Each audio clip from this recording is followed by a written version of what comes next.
The 10-game homestand is coming to an end, and your Rangers have made the best of it. 7 wins in 9 games, 3 series wins, and a sense that the team is beginning to gel. As the young season gets rolling, your Rangers have the look of a Ron Washington team. Aggressive offensively, solid defensively, and enjoying the game. Today, Robbie Ross looks to push the Rangers' win streak to 6 as they finish their series with the Chicago White Sox.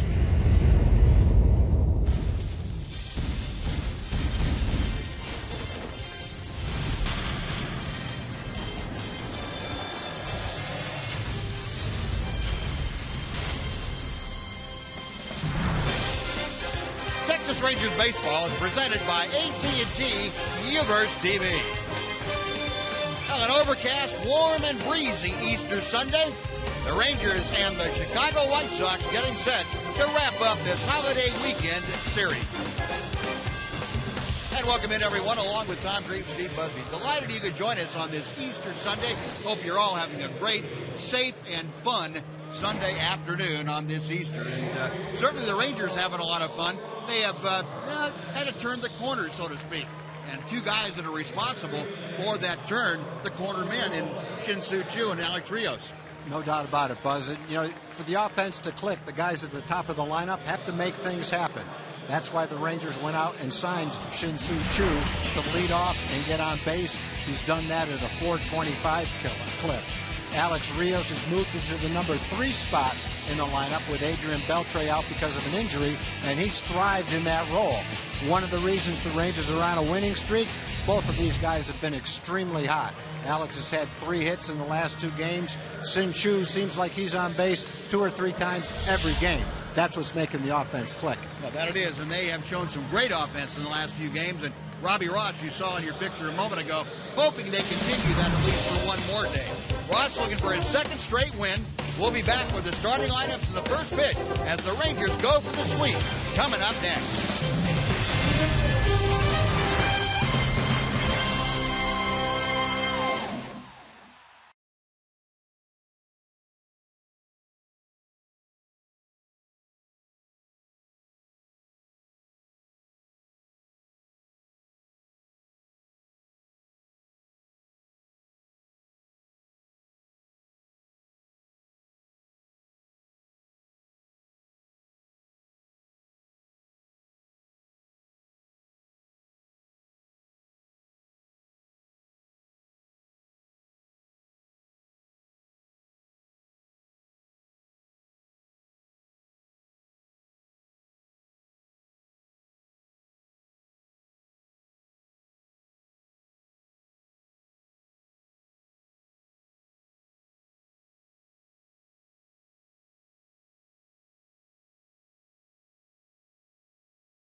Ford is the best in Texas.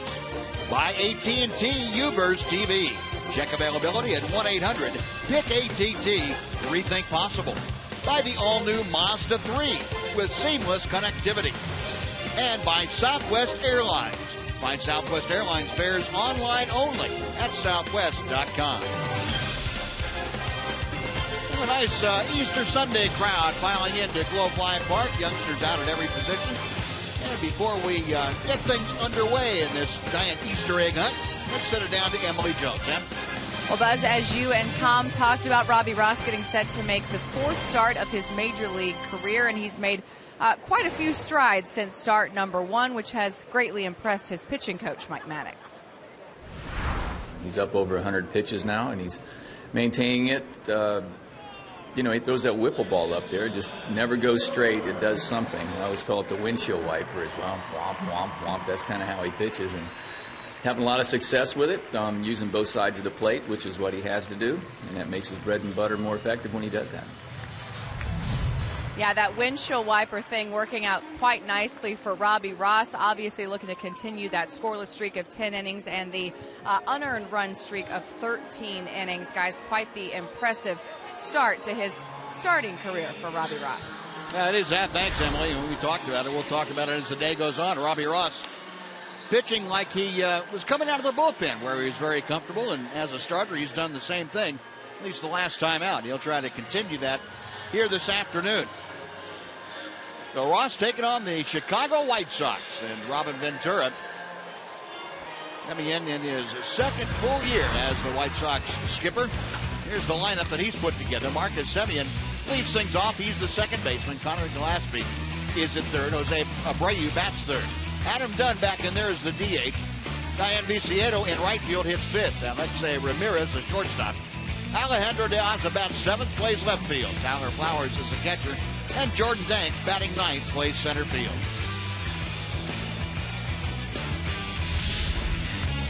Check out the Sonic scouting report for Robbie Ross. He's had 3 starts this year. Got his ERA down to 1. That's with 10 scoreless innings. His ground ball fly ball ratio 3.6. That leads the major leagues. No one gets more ground balls than Robbie's getting. Faced 75 batters this season, allowed only 3 extra base hits. It's because most of the balls are hit on the ground. Helps him out when he needs a double play. And most of the ground balls, when he gets the ball into the right-hand hitters, are weakly hit dribblers to the infield. Hopefully Robbie will be able to continue that today against the White Sox. Yeah, Robbie, of course, last time out, 16 ground ball outs. The defense really helped him. And Fred Loya Insurance bringing you today's Ranger defense. Shin-Soo Choo in left, Leonis Martinez, center Alex Rios in right. Prince Fielder at first, Wilson and Andrews up the middle. Kevin Kuzminoff at the hot corner this afternoon, and J.P. Arancibia behind the plate.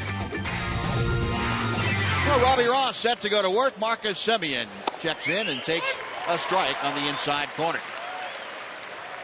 Semien moving up to the leadoff spot because of the injury yesterday to Adam Eaton, the normal leadoff man. Strained hamstring for Eaton day to day, but Semien up there batting in the leadoff spot here this afternoon. 1-1 pitch. Didn't mean to. A little check swing that Prince Fielder going over. Can't quite get there in time. He had to start slowing up because of that brick wall that was coming up on him very quickly.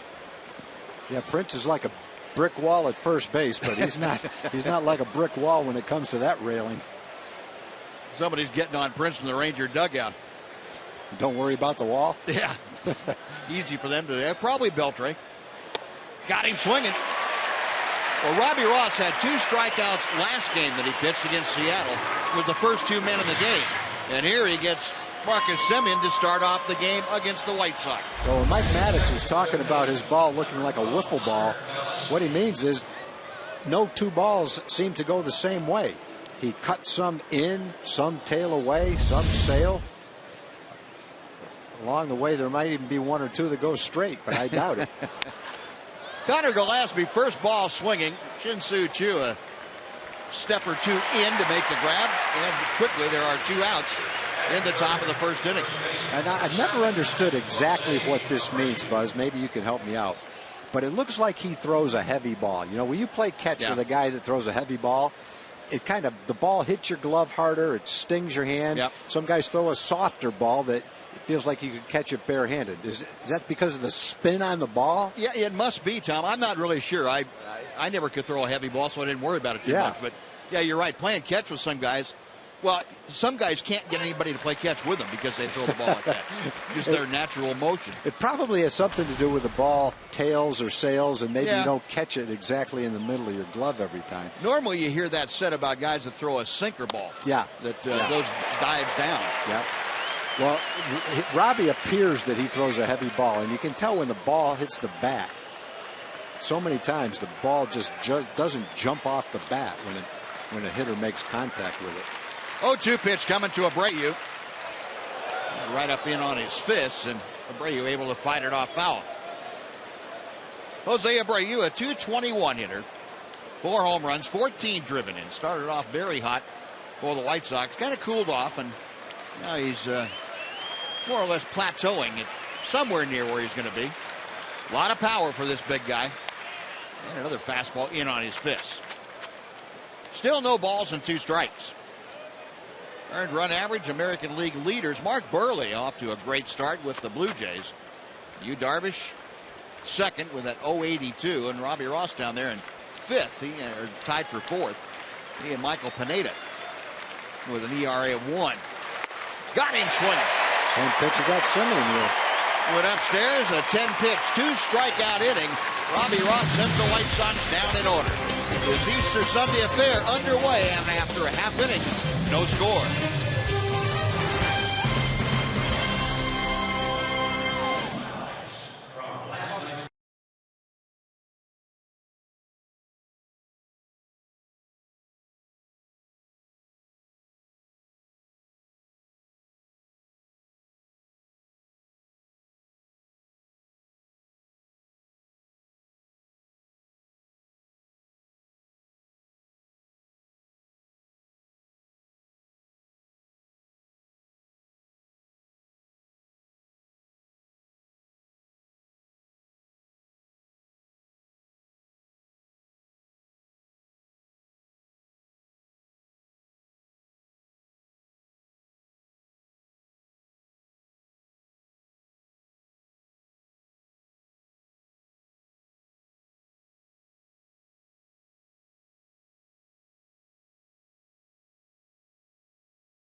Robbie Ross.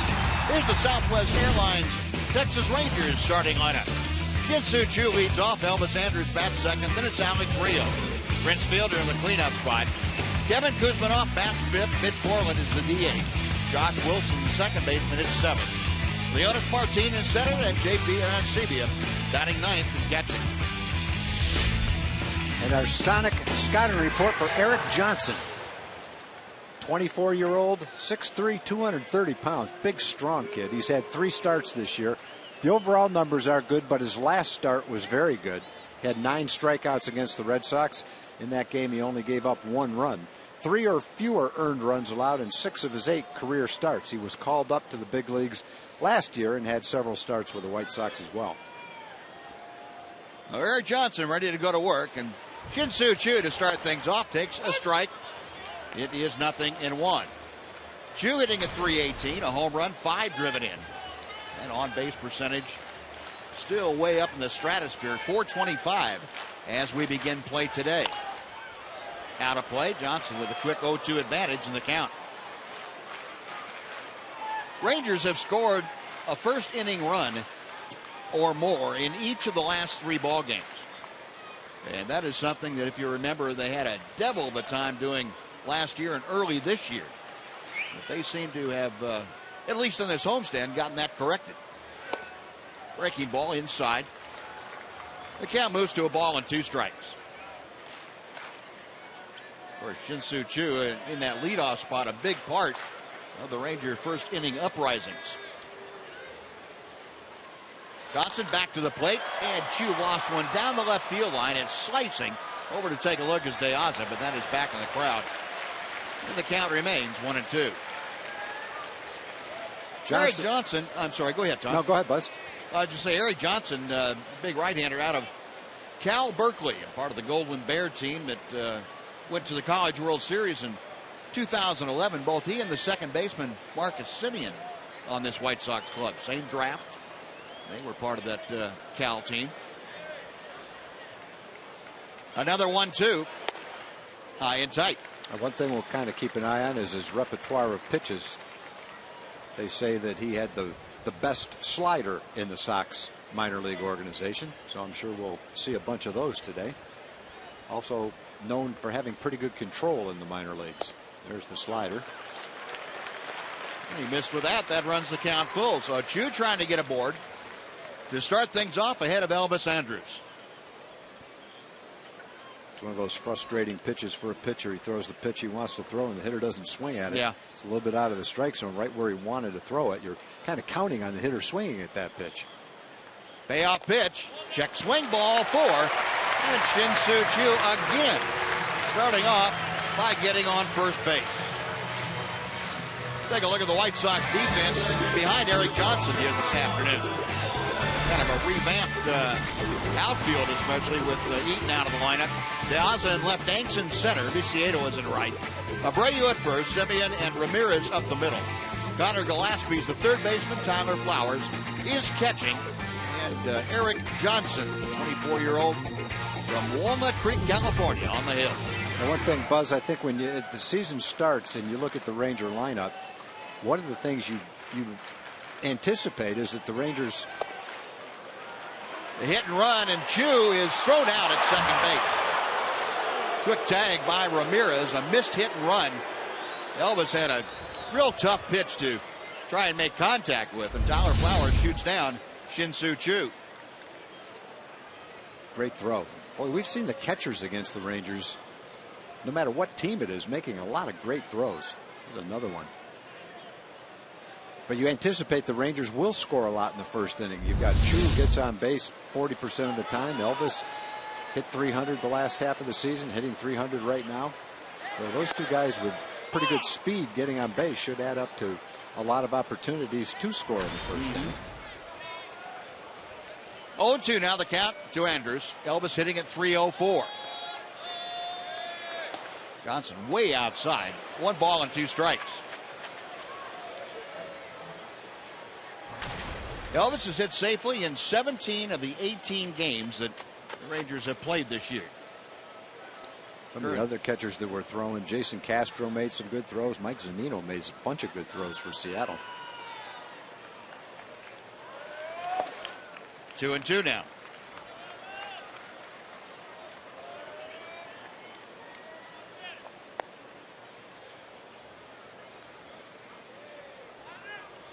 Eric Johnson staying right on top of the pitching rubber between pitches.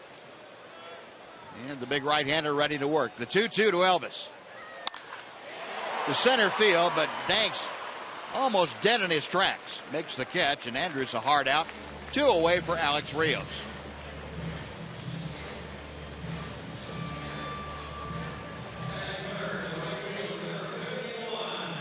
So the caught stealing erased the leadoff walk that Johnson issued to Shin-Soo Choo. And with 2 outs, Alex Rios, a .333 hitter, comes to the plate. Rios a home run, 10 RBI. That's the most on the Ranger ball club. And Rios has had a pretty good series against his former team. Had a 3-hit night last night. He's in the midst of a 6-game hitting streak. Nice crowd on hand on this Easter Sunday. Kind of overcast skies. are not threatening at the moment. We understand there's a chance of rain later on, late afternoon, early evening today. 1-1 the count to Rios. Now 2-1.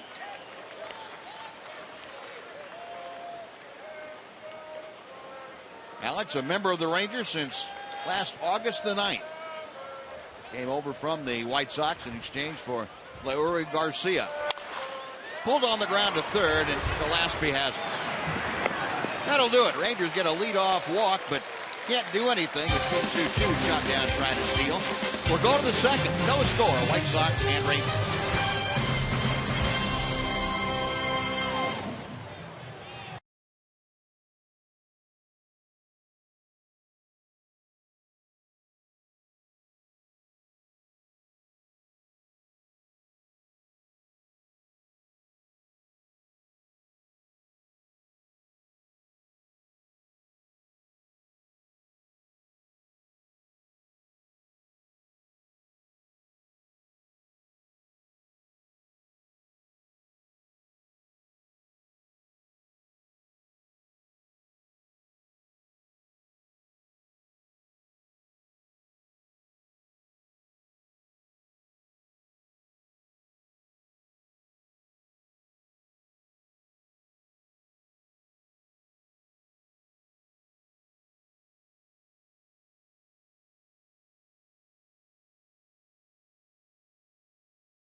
Kids having a great time out here, and they have seen a scoreless first inning go by the boards. And Adam Dunn starts off against Robbie Ross.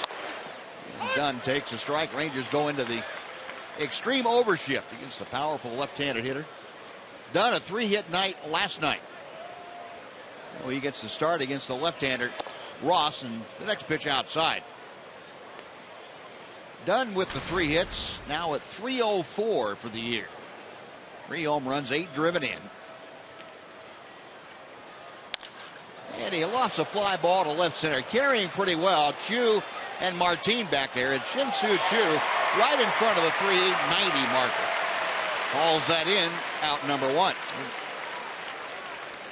And before Dan Viciedo comes up, let's welcome in Jim Knox. Jim? All right, Buzz, appreciate it. Hey, it looks like this horse and other Ranger fans having a good time on this Easter Sunday in Community Corner this afternoon. We're talking about the Texas Rangers Baseball Foundation. Proud to team up with Medical Center Arlington to bring the Fitness All-Stars to the Arlington 5th graders in the ISD of Arlington, that is. And what happens is a lot of these 5th graders learn how to eat right, exercise. Spreading the word for the Rangers, Derek Holland, and also the Arlington Fire Department. To find out more, log on to TexasRangers.com/foundation. Buzz? All right, Jim, thank you. Viciedo gets fisted and shoots it foul down the third base side. 1 ball and 1 strike. Viciedo, a .292 hitter. No home runs, 6 RBI. Ross, reading the signs, goes to the wind. And a hot shot to the right side. Right there, though, is Josh Wilson. 2 gone. If you hit it to second and Josh can get to it, you're out. He just makes all the plays. Very steady player. We talked about that yesterday in the postgame show that he did. That's what he takes pride in. Utility player, has to be steady, has to make all the plays, has to be the kind of guy the manager can count on. Ball's hit his way, he's going to make the play. Double play, he's going to turn it. Come to bat, a situation where you have to make contact, he won't strike out. Robbie Ross drops in a slow hook to Alexei Ramirez. Something that Robbie Ross doesn't do a whole lot, but was able to on the first pitch. Ramirez had his 17-game hitting streak snapped last night. Ground ball, and he started another one here. Shot by Kevin Kuzminoff, who was pulled in at the cut of the grass. So Ramirez, a 2-out single. He is the first base runner allowed by Robbie Ross today.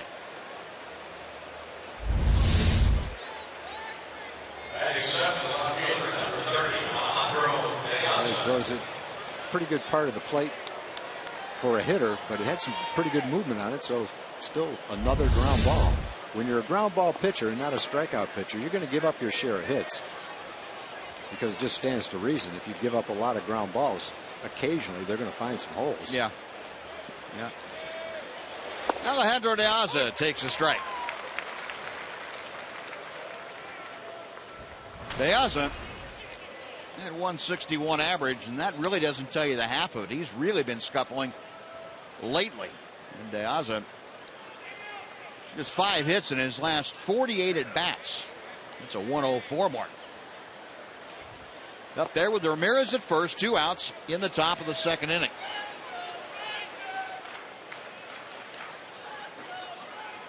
Ross, a check of Ramirez, and gets a swinging strike. 0-2 to De Aza. Robbie's thrown 20 pitches, 17 strikes, and 3 balls. Does that qualify as pounding the strike zone? I'd say it does. Early in the year, we're wondering if he's going to have 2 high pitch counts to pitch deep into ball games. He took care of that last game, and he's expanding on it today. His last start, he only threw 90 pitches in 7 2/3. Before that, it was 98 and 96 pitches in 5 5 1/3, including 6 walks in Boston. But he didn't walk a batter in his last game pitching into the 8th inning. He's picked up today right from there. Little buck move to first, and that had Ramirez diving back on his belly. 1 ball, 2 strikes to De Aza. Ross is set.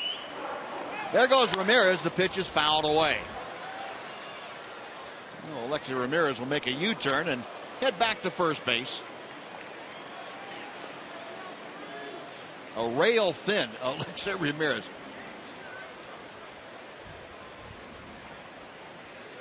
He can play some shortstop, though, and boy, what a hitter he has turned into this year. For Ramirez, April has not been kind to him in his career up to this point. He's hitting about 150 points higher this April than he ever had before.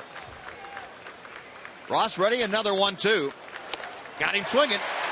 Good breaking ball, and the second strikeout. Make that the 3rd strikeout.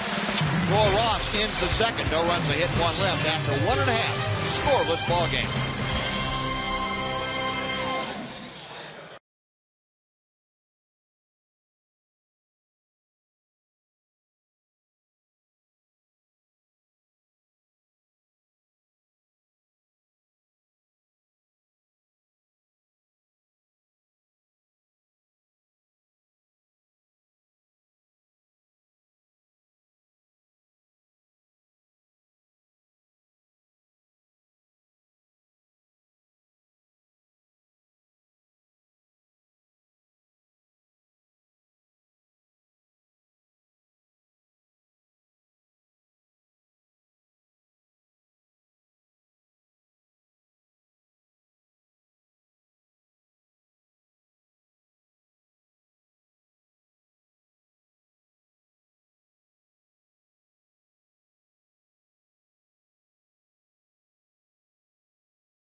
AT&T.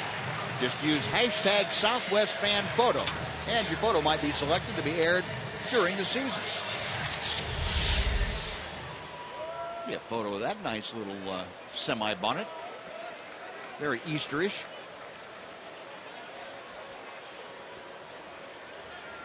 Prince Fielder stepping in to start off the Rangers' second. Scoreless ball game. And Fielder takes inside from Eric Johnson. 1 ball, no strikes. Fielder, the only Ranger that's had at-bats against Johnson before. He is 4 for 6. As you can see, 2 of those 4 left the ballpark. That should add up to a walk, this at-bat. Yeah. Because pitchers know who hits the home runs off them, don't they? Yeah. It's not like you don't know. No, you don't forget that. You don't forget that, especially when you've only given up 4 hits to the guy and 2 of them left. Yeah. So that sticks in your memory bank. 2-0 the count. 3-0. Semi-unintentional walk. I may walk you, but you're not hitting your 3rd home run off me. Not this at bat, anyway. Robin Ventura can understand. There's ball 4. Nothing remotely close to the hitting area for Prince Fielder. He draws the leadoff walk. Both leadoff men this afternoon for the Rangers have walked. I'll venture to say that Prince Fielder won't get caught trying to steal the way Shin-Soo Choo did. Well, they definitely pitched around Prince. A lot of intentional walks. And over the last 9 games, 10 games, most of the pitchers had paid for it when Kevin Kuzminoff comes to bat with men on base. Yep. Because he has cleared the bases. Hitting great overall, really well with men in scoring position. First ball swinging, he skies to left field. De Aza coming in and makes the grab. Staying at first, Prince Fielder, so Kevin Kuzminoff, as he loves to, going after that first pitch and skies out to left. 1 gone for Mitch Moreland.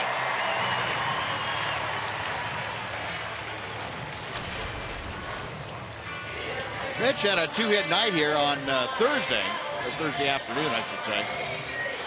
Got that average up to 279, and then didn't make the starting lineup the last 2 days. Mitch 5 out of 17 on this homestand. Hit safely in 9 of his last 13 ball games. Fielder a modest lead at first. 1 ball, no strikes. Matter of fact, Moreland with a season high 3 runs driven in on Thursday. That's the most in almost a year for the Ranger DH. On the ground to first, Abreu to second. They get 1. The return is in time. A 3-6-3 double play, and that does it for the Rangers. The walker is cut down. It's 3 up, 3 down. We're going to the 3rd, scoreless in Arlington.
service is celebrating an anniversary, 12 years. You can join the millions of subscribers and watch every out-of-market game live in true HD on over 400 devices. Visit TexasRangers.com for more details.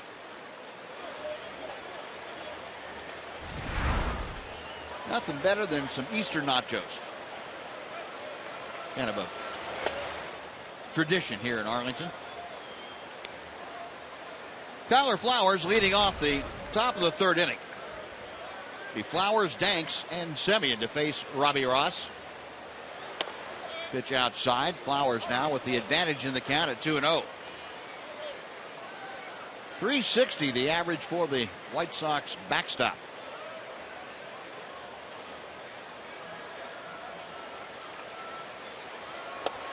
And a strike at the knees. The other thing you like about Robbie is he doesn't get off that rubber. He stands on top of the mound. He looks for the sign, and he's ready to go. A rip and a miss. Whatever that is that he's throwing, that fastball up and away, they haven't touched it yet. No. Semien struck out on it. Abreu struck out on it. Flowers just swung and missed at it. The 2-2 pitch. Check swing back to the backstop. But, you know, you get used to seeing Robbie Ross pitch down so much in the strike zone. All of a sudden, he elevates it a little bit, and guys get caught by surprise. That's exactly what it looks like. Moving the ball around the strike zone pretty well. Pulled the string there and had Flowers out in front. Still able to get a piece, and it remains 2-2.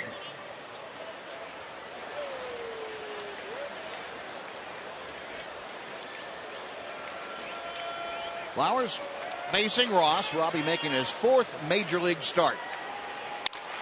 A broken bat loop around into right center field. That is going to be down for a base hit. Flowers again trading a bat for a hit as that bat broke, but he is aboard to start off the third. And now Jordan Danks. Well, he gets the ball in for sure.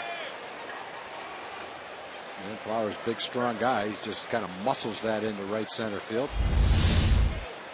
Not much you could do about that. You make the pitch you want. You're not necessarily trying to get a strikeout right there. You want him to make some contact, weak contact, which he did. He just looped it in for a hit. Danks takes a strike. Jordan just 1 for 11 this year. He started the year at AAA Charlotte, was called up due to injuries, and he has struggled a bit. Good defensive player. Left-handed hitter up there facing the left-hander Robbie Ross. And a little toss to first just to make sure Flowers wasn't going to pull an Adam Dunn. Dunn stole a base last night when Prince Fielder wasn't holding him on. Robbie wanted to make sure Flowers didn't get a walking lead over there. Breaking ball is a little bit off the plate. A ball and a strike. Danks with an RBI. Of course, the younger brother of John Danks, a fine left-handed pitcher for the Chicago White Sox.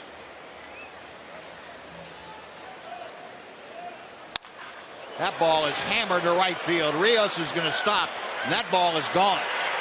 Off the facing of the upper deck, Jordan Danks gives the White Sox a 2-0 lead.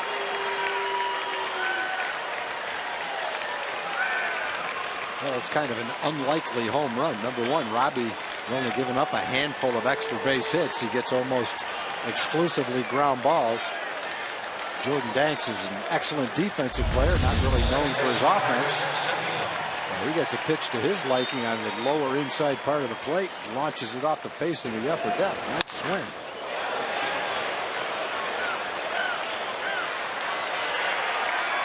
Oh, 2-0 very quickly. The White Sox now with 21 home runs.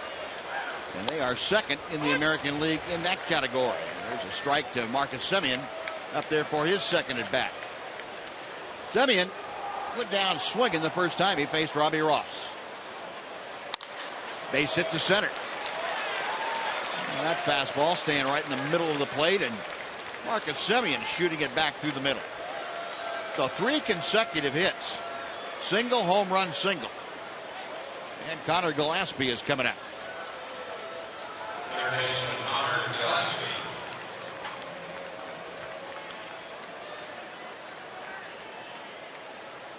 Gillespie skied to left field in the first inning.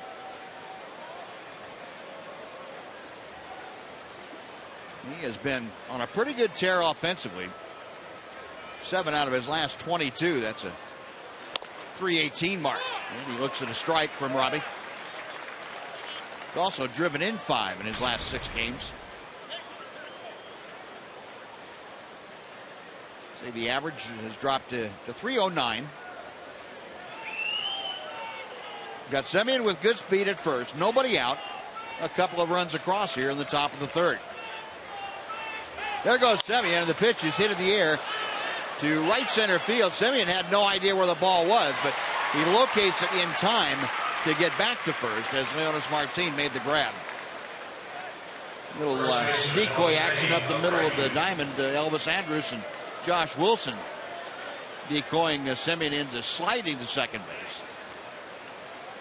Yeah, that is 1 out, and let's go over and say hello to Aaron Hardigan for a Mazda game break. Aaron.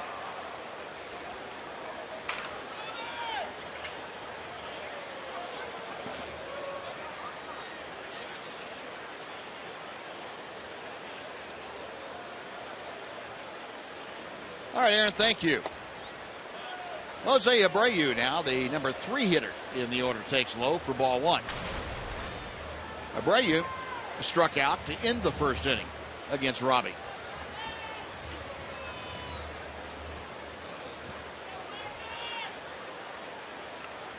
Ross back to the plate. And it's 2-0. A good look from our roving RF camera out there in left field. The top of that seating section out there below the Jack Daniels Club. Abreu to left center field, moving to his right.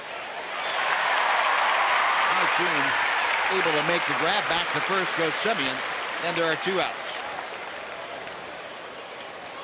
Leonys Martin going alley to alley to take care of a couple of balls.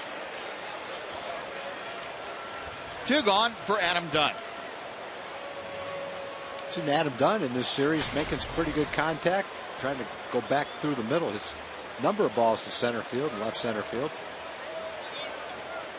Generally, he's more of a pull hitter, tries to launch the ball out of the ballpark. They're trying to make a little better contact right now.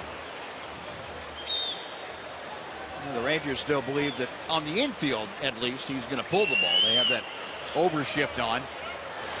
And he takes the first pitch right on the outside corner. A breaking ball from Ross. It is 0-1. Yeah, you'll see that alignment frequently where a guy is played to pull on the ground and the other way in the outfield. That's what the Rangers are doing right now. When he hits the ball to left field, it's apt to be in the air, and when he pulls the ball, when he hits the ball on the ground, he's apt to pull the ball. 0-1 pitch. Just missed the outside corner.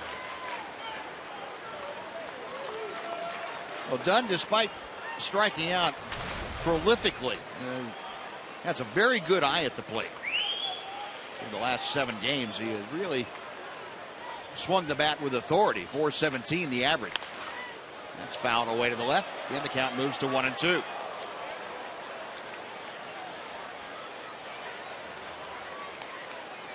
Robbie Ross Jr., the 24-year-old Kentuckian, trying to regroup after 3 consecutive hits greeted him here in the 3rd inning. The big blow, the 2-run Jordan Danks home run.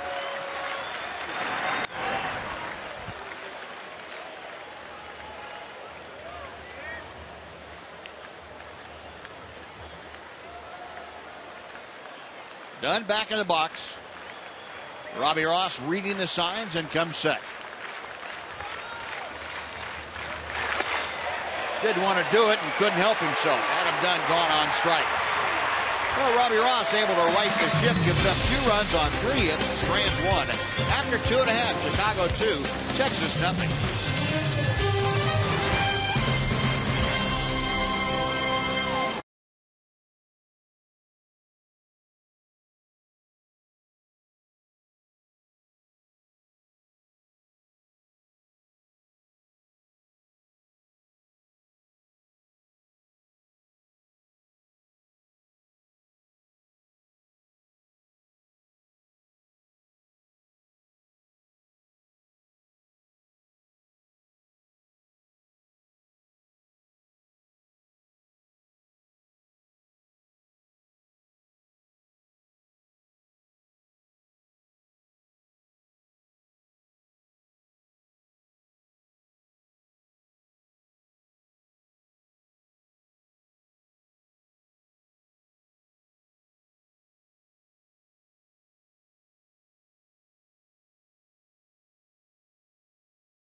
Find Southwest Airlines fares online only at southwest.com. Well, the Rangers coming to bat playing from behind for the first time in this series. They trail 2-0. It will be the bottom third of the order to face Eric Johnson. Josh Wilson to start off, and Leonys Martin, J.P. Arencibia to follow. Wilson, a .281 hitter. He rips through the first Johnson offering. It's 0-1.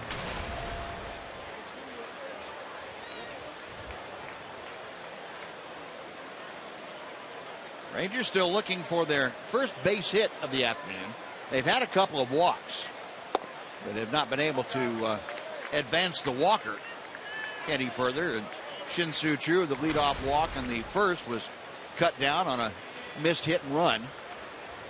And Prince Fielder led off the second by walking, and the double play off the bat of Mitch Moreland erased him. 2-1 to Wilson.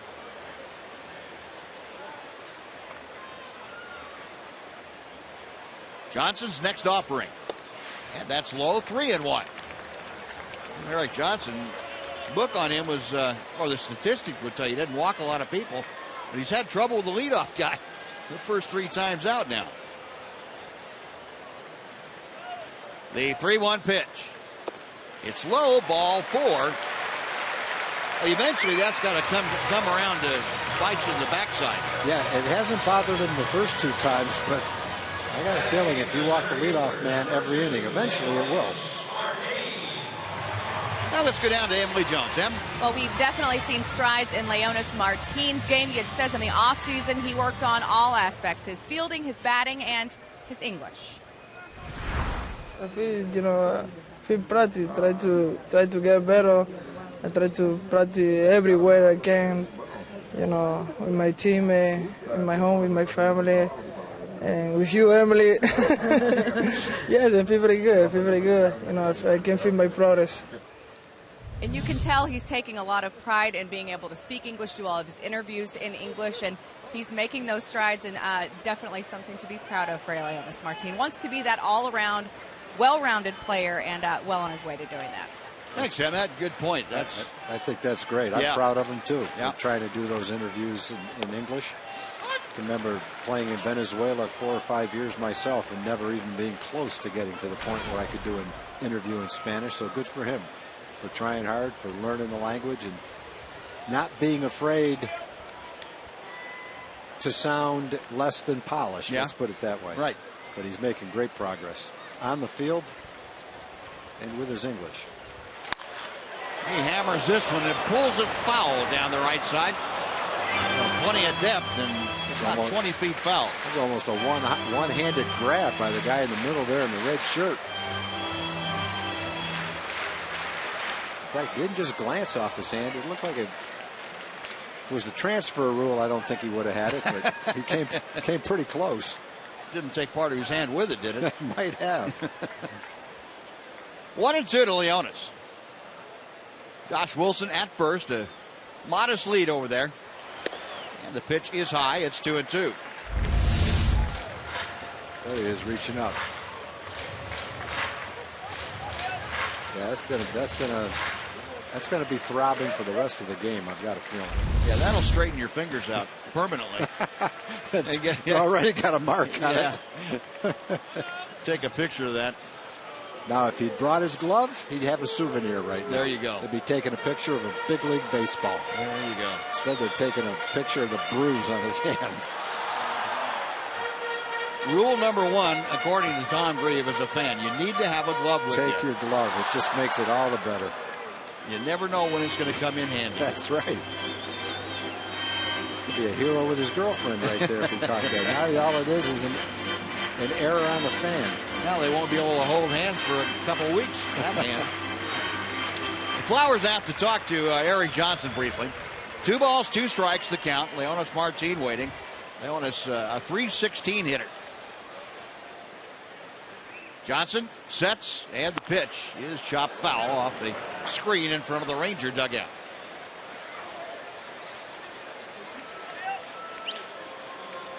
Martin A 4-game hitting streak, and look at those numbers, a 500 average, 7 for 14, but most importantly, he's driven in 5 runs in those 4 games. Been a big part of this Ranger offensive resurgence.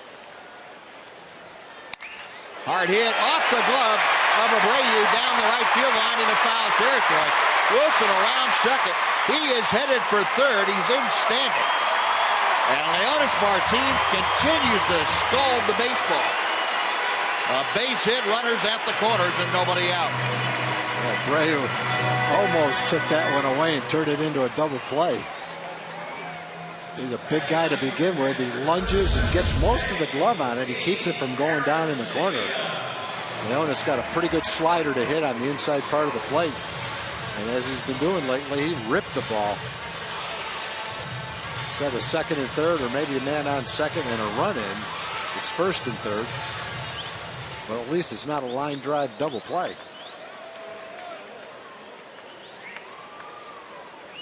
Well, that prevented the ball from going into the corner. It also might have prevented the ball from going foul. Yeah, not sure the way that ball was hooking. Might have. But Rangers will take it. Tying runs aboard. Here's JP Arancibia. And JP takes ball 1. Get a read on that hit speed coming off the bat. 97.3. Don Cooper, the pitching coach, now has to talk to Eric Johnson. One thing that we'd heard about Eric Johnson was, again, trying to assimilate into the major leagues, having a little trouble keeping the aggressive nature that they want him to keep. He tended to get a little timid when things stopped going well for him. And I think Don Cooper out there to remind you, hey, just stay aggressive, go ahead and throw your stuff in the zone. It's good. It's going to get people out. So far today, he's thrown 35 pitches, only 15 strikes and 20 balls. Yeah. Been helped by the caught stealing and a double play. Arancibia hitting at just .071. A little lob by Eric Johnson to first. Of course, Leonis Martin, excellent speed at first base.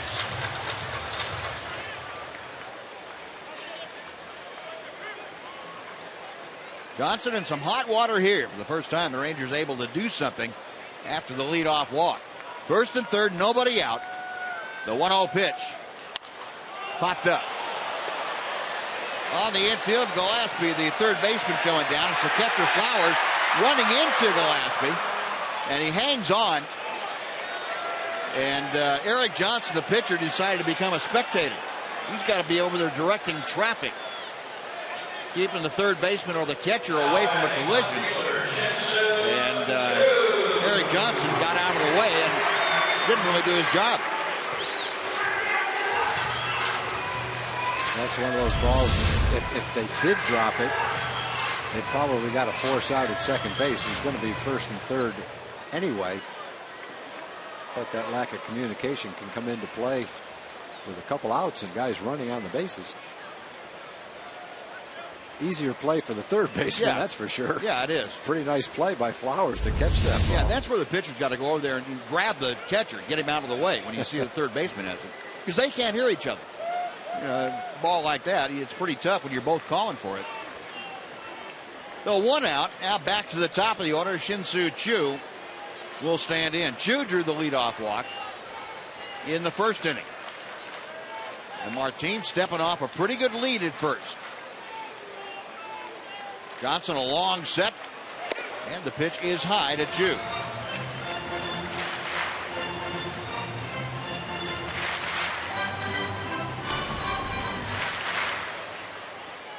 Choo with that .318 average, and also up among the league leaders in the number of times he has reached base. He's now reached base 35 times this year. Came in ranked second in the American League. There goes Martin. The pitch is a strike. The throw is late. And Leonis swipes second base. Boy, a hard slide into the bag. Kind of popped him up off the bag at second. The Rangers get their guys on. They're going to go. They're not laying back. Sometimes you might say, well, first and third, let Choo have a sacrifice fly, don't get a chance, take a chance on getting that second out. But that's just not the way they play. No. Wash's feeling is, don't stay there and take a chance on a double play. Let's force the action, and they do that. A 1-1 the count to Chu with one out. Second and third now. The White Sox playing the infield back. And Johnson throws the slow breaking ball that hangs outside. It's 2-1. Rangers, the team leaders in stolen bases in the American League, 16 of them. Cleveland, Houston, Minnesota, and New York, all with 13. 2-1 pitch to right center field. That is going to be deep enough, certainly, to get the run home as Jordan Danks goes into the alley to make the catch. Tagging at third, scoring, Josh Wilson on to third, Leonis Martin. And the Rangers cut the deficit in half. It's now 2-1 White Sox. Well, like we suspected, if you keep walking the leadoff hitter, eventually one of them is going to score. And finally, on the third try, the Rangers get that leadoff walk around and get on the board. Shin-Soo Choo drives in his 6th run of the year with a sac fly.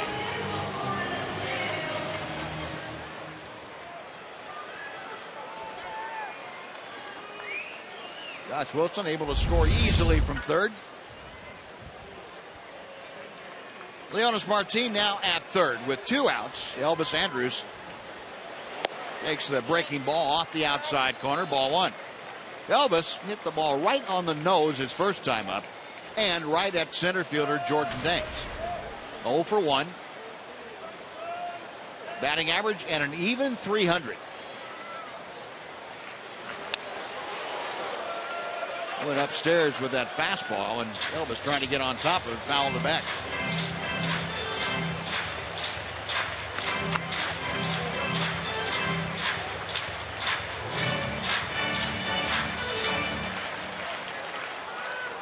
Elvis 10 out of 34 on this homestand. Trying to get the Rangers even with a base hit here. Johnson back to the plate. Way outside, all the way to the backstop. Here comes Martin. The throw to the plate. He is out at the plate. Well, the ball bouncing off about halfway back to home, and Ron Washington is going to come out and talk to home plate umpire James Hoy about the call. You get a good look at it here from this angle. Looks like he got him. Yeah, if his glove touched his leg, he got him. It's that wall behind home plate coming into play again. You throw a pitch that bad for that wild a pitch with a man on third, it ought to be a run. Well, that'll do it. But the Rangers come back with a run on a hit. Nobody left. On to the 4th inning. White Sox 2, Rangers 1.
Easter Sunday. You got the Easter Bunny out here. Kids, you guys having a good time? Yeah! There we go. I tell you what, we're going to borrow the Easter Bunny for a second because hopefully the Rangers will get to this White Sox bullpen in a few innings, and then we'll use him to distract a few of these guys already.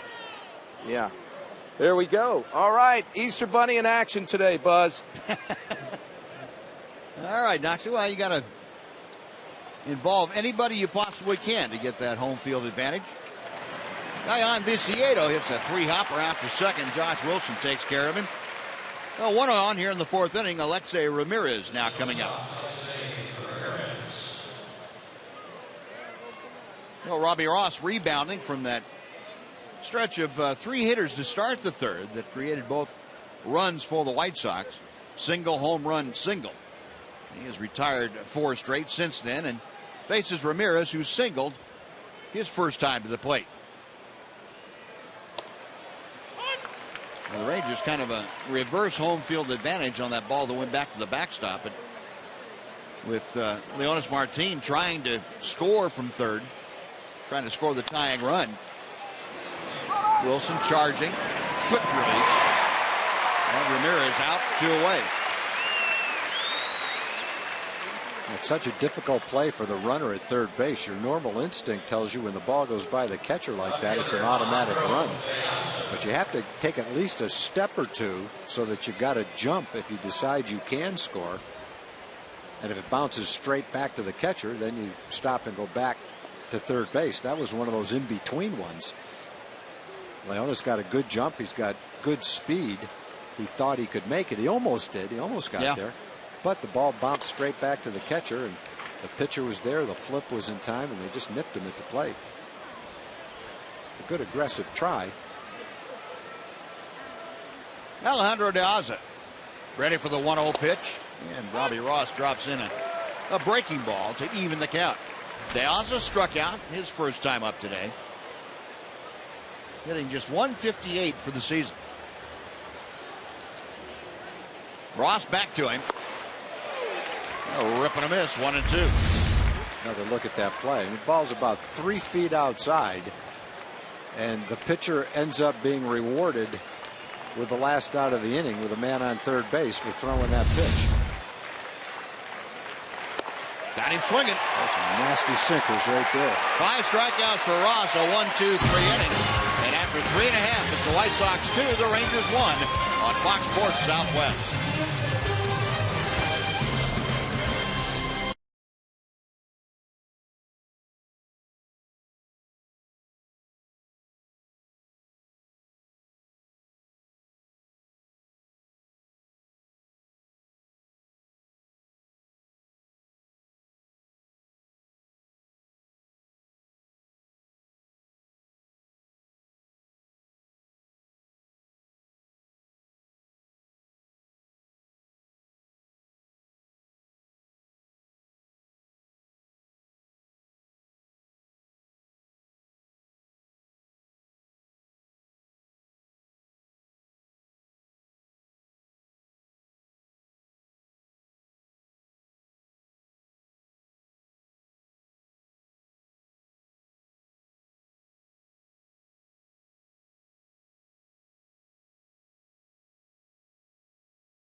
Rangers will be in town on a Wednesday, and it's the next Nolan Ryan Beef Dollar Hot Dog Night at Globe Life Park.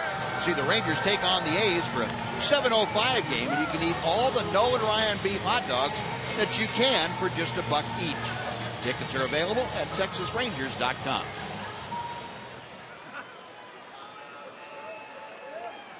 Everybody decked out in their Easter finest, or at least their Easter ears. Elvis Andrus was at home plate when that wild pitch turned into an out to end the third inning. So Elvis back in there.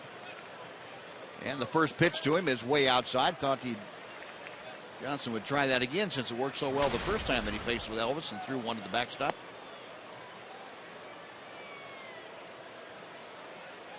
.300 the average for Elvis. A home run and 3 driven in. 1-0 pitch. 2-0. Only game this year that Elvis has not hit safely in was a game that he got thrown out of. He was 0 for 2 against Houston on the 13th of the month. Got tossed out of the game by throwing his bat and arguing a called third strike. Alan Porter, the home plate umpire, ran him out. Way outside, 3-1. So again, Eric Johnson flirting with a leadoff base runner. He has walked 3 today, and they have all been the leadoff man of the inning. I think you might want to try an extra couple of warm-up tosses before you go out there. Yeah, that'll pitch from the stretch. Yeah. And it's 3-2. Elvis taking on that pitch. Andrus trying to get aboard to start things off. Alex Rios, the Ranger right fielder, in the on-deck circle. Johnson to the wind, the payoff pitch. Tried the slider, Elvis wouldn't bite. Ball 4, 4th walk of a leadoff man.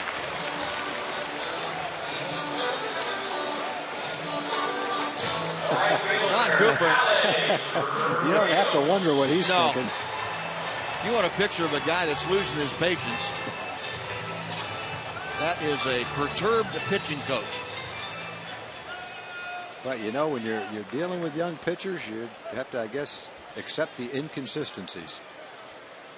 This kid had a terrific year in the minor leagues last year. He's 12-1 with an ERA under 2. 140 innings, only gave up 100 hits and only 40 walks. Got called up to the big leagues, pitched pretty good for the White Sox too. Had a good ERA, was 3-2 with some starts.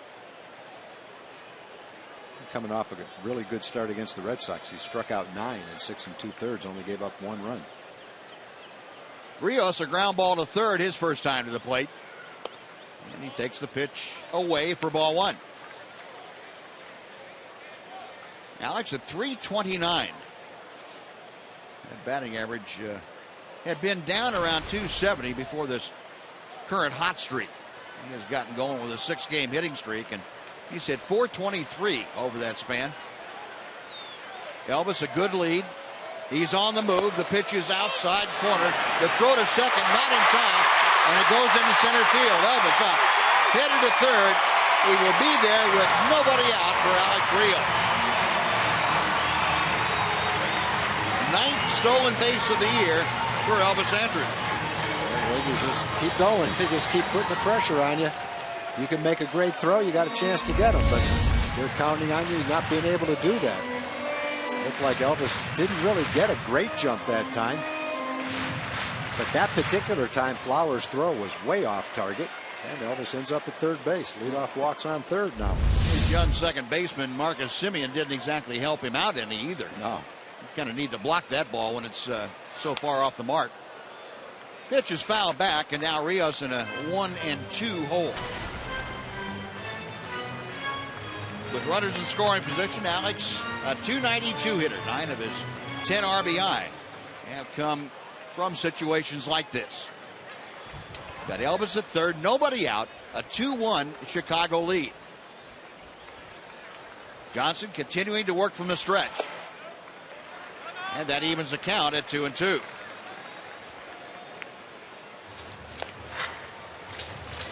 Alex Rios in almost 600 games with the White Sox. From 2009 to 2013, hit .270. Line drive right back at Eric Johnson. It was on his glove side, so all he had to do is squeeze the glove with the ball in it. 1 out. First baseman, Prince Fielder.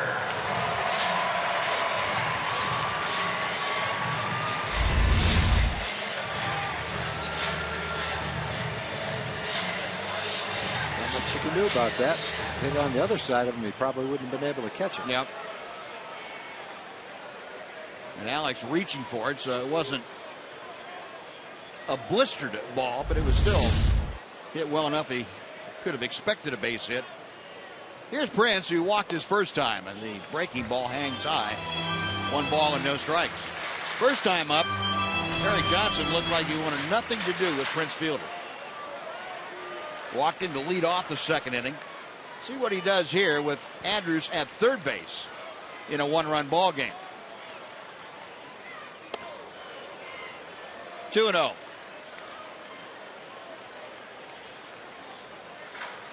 Hey, Johnson still struggling with his ball strike ratio. 32 balls, 24 strikes. But Rangers only have 1 hit. Been tough to hit. Johnson back to Fielder. You're gonna have to call this at bat short of lack of interest on the pitcher's part. Yeah, they might as well just walk him. Yeah. That's pretty much what he's doing anyway. Yeah, you're running the risk of throwing one to the backstop again, or maybe that's the plan. That might be the strategy. They are going to intentionally walk him now. So Fielder, oh, they almost. Prince is upset he wasn't ready. Fielder, Beltre is hollering at him, and Fielder's trying to tell Beltre was high. Good swinging. It was. He's right. It was high. As soon as he started walking down the line, tossed his bat away, Beltre was all over him. And Prince said, no, that ball was up my line. I couldn't hit it. Yeah, some guys have trouble throwing that intentional ball. Yeah, they really do. You know, on his pickoff throw to first base, he threw it just like that to first base, too. So maybe something that he struggles with. Well, and that's something you don't practice, and you really should. See the steel tracker, nothing anywhere remotely near the strike zone.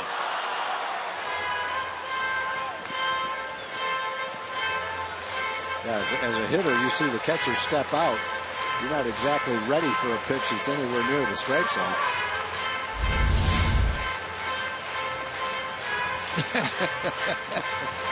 Adrian's turned into a pitching coach. So here's how you do that. Oh, so runners at the corners. 1 out, Kevin Kuzminoff.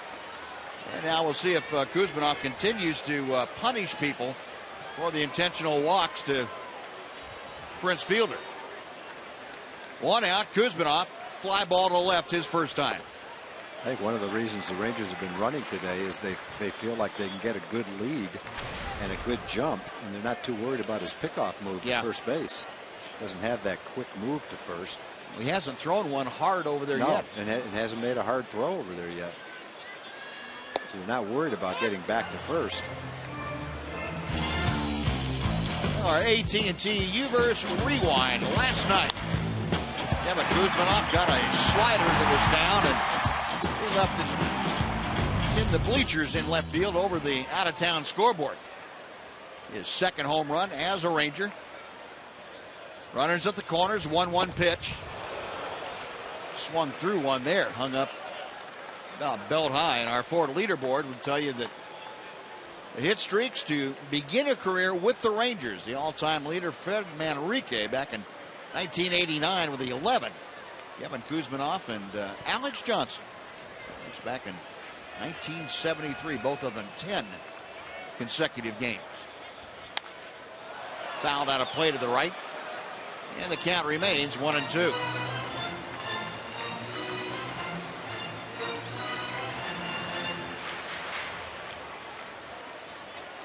Rangers with only 1 hit today, but they've had 5 walks. Elvis at third. Prince Fielder at first. And another pitch on the fist that Kuzminoff fights off.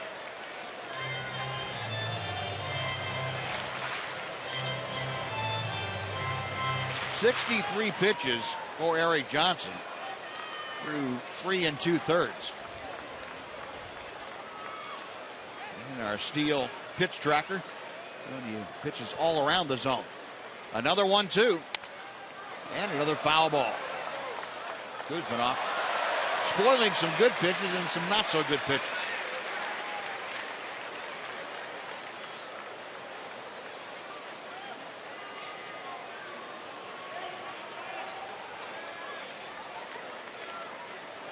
Johnson okays the sign, and the right-hander's ready. Way outside, all the way to the backstop. This one caroms way down the third baseline.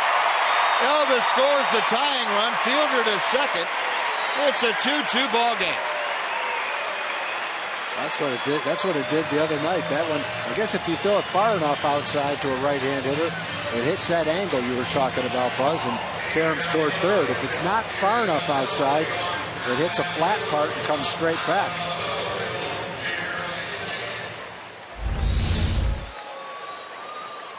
And the raised letters back there have something to do with the angle of that. Yeah, I've got the B in Globe at Globe Life Park. That's what that sign is there partially to help you out with.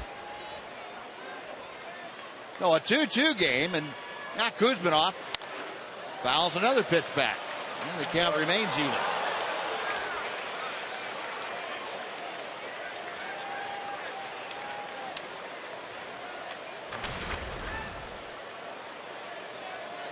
Kuzminoff on the homestand, a 378 hitter. Ninth pitch of the at-bat coming from Eric Johnson as Prince Fielder gets his lead from second. He's carrying the go-ahead run. Another 2-2 pitch. Got him swinging. Hung him a slider a little bit higher that time and got away with it. Two gone for Mitch Moreland.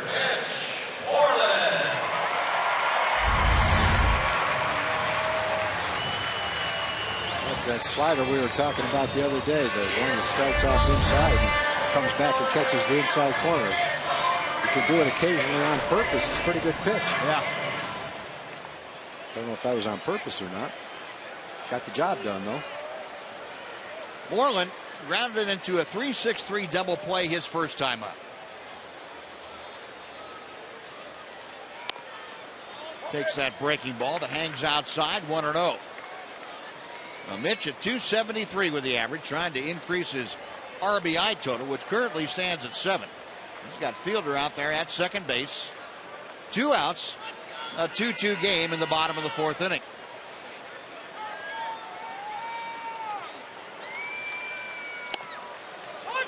One and one. Now Mitch Moreland, the last 3 ball games, 4 for 8, 4 RBI, 3 walks, and 3 runs scored.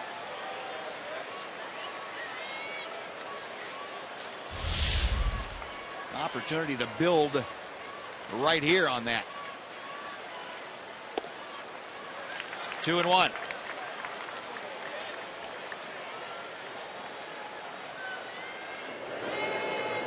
Nice crowd on this Easter Sunday. Looks to be 30,000, maybe low 30s out here this afternoon. Appreciate all of you watching along with us on this Sunday afternoon. Inside, 3 balls and a strike.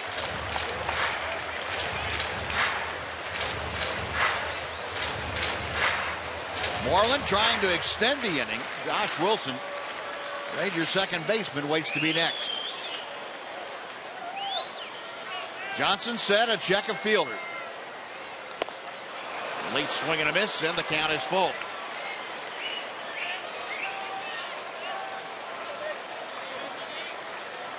Missing all those breaking balls and kind of slowed his bat down a little bit.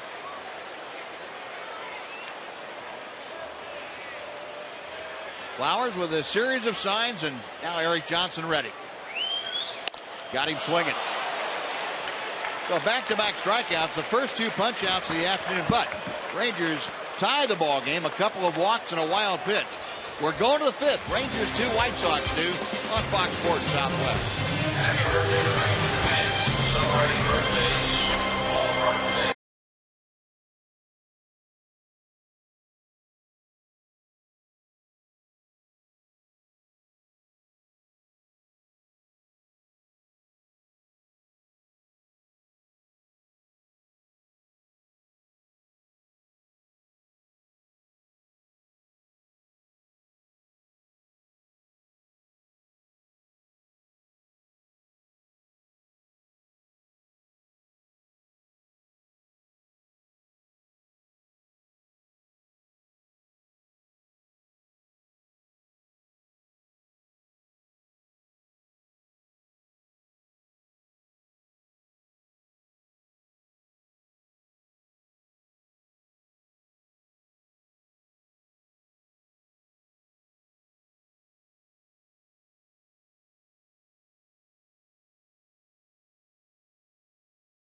Score, it's about the experience.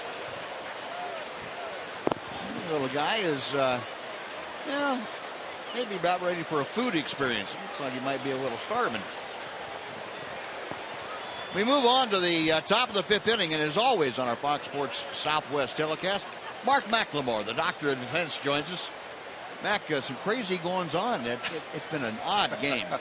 2-2, but it's just been completely nuts. It really has. I haven't seen anything like it. Here's a base hit to center field by Flowers as he starts off the 5th inning by getting his 2nd hit of the afternoon. Flowers singled and scored on the 2-run home run by the current hitter, Jordan Danks. That was back in the 3rd inning.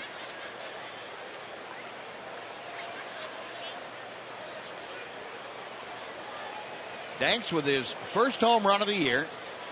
Got that batting average now to 167. Good breaking ball to the outside corner.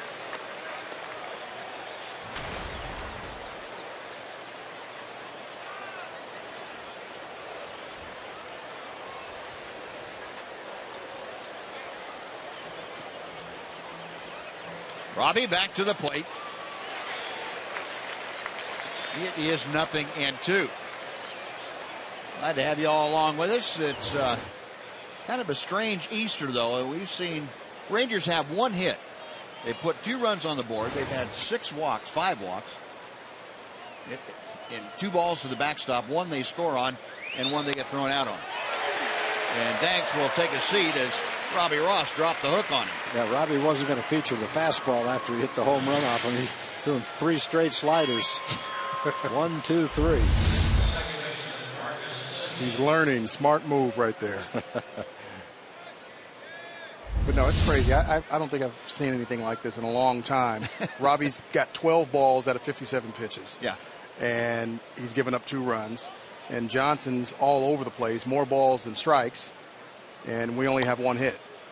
Yeah, Johnson has 73 pitches, 39 balls, and 34 strikes. Wow. Is that what you call effectively wild?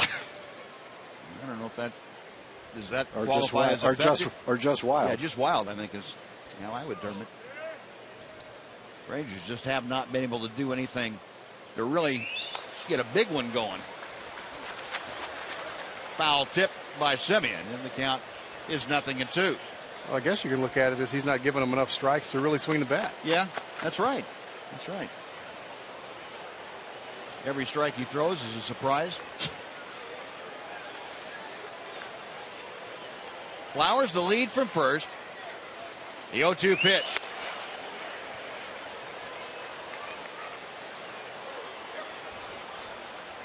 Marcus Semien today, 1 out of 2. Single to center his last time up. Had a strikeout as he got the proceedings underway this afternoon. To second, and wildly into right field. Up and going to third is Flowers on the throwing error by Kuzminoff. Now Kevin Kuzminoff, in his haste to start a double play, probably would have been better served just making an accurate throw and getting the lead runner. But it's first and third and 1 out. That's a tough play to make a double play on, especially with the young kid Semien running. He can run. He's at the top of the order. So you've got to assume that guy is pretty fast. So you've just got to, in this situation, maybe get 1, take a little bit more time, and if you're going to go to second, throw a strike to second and make sure you get that 1, because you're probably not going to double up that young kid flying down the line.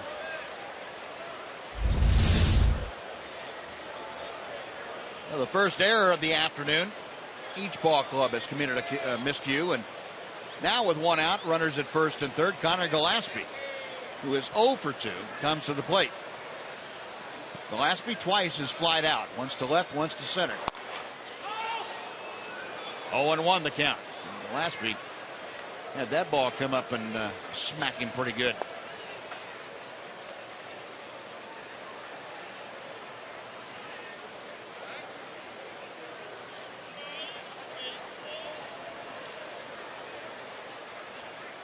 Gillespie, the White Sox third baseman, hitting at 3:04 after the 2 flyouts. Got Tyler Flowers at third.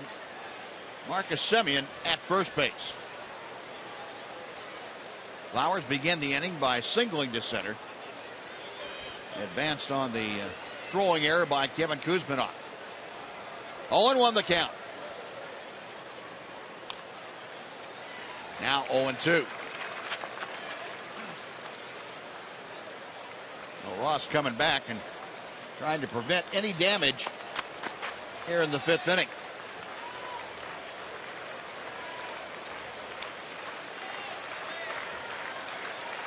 Robbie about ready to throw his 64th pitch of the afternoon.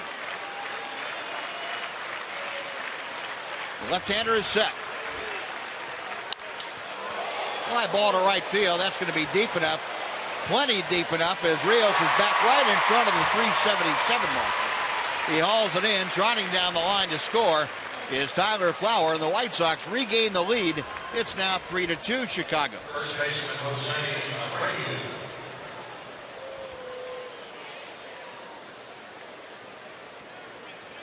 Robbie, I think, going for a strikeout there, didn't quite get the pitch far enough away.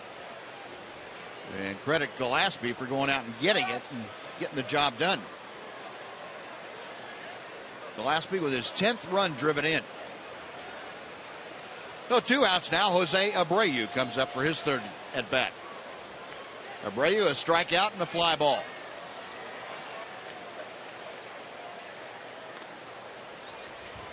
Marcus Semien drawing some attention over there at first.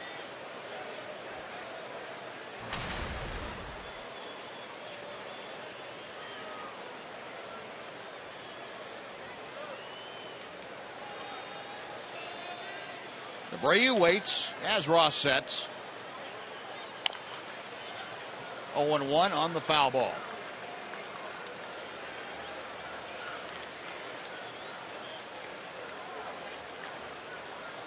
Eric Johnson, meanwhile, sitting on the White Sox bench, trying to figure out how in the world he's going to go out and not walk the leadoff hitter.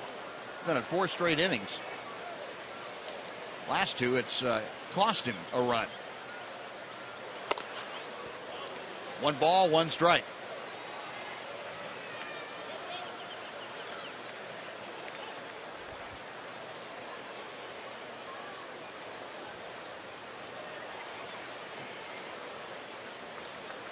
Two outs. Semien the lead from first.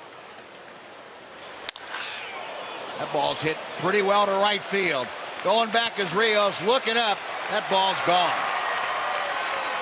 Well, Jose Abreu had been kept in check pretty well until then. He got a fastball up and out over the plate. Hits his 5th home run of the year, and the White Sox lead it 5-2. He's definitely strong. We talked about the year he had in Cuba. 212 at bats. He hit 450 with 33 home runs and 93 RBIs.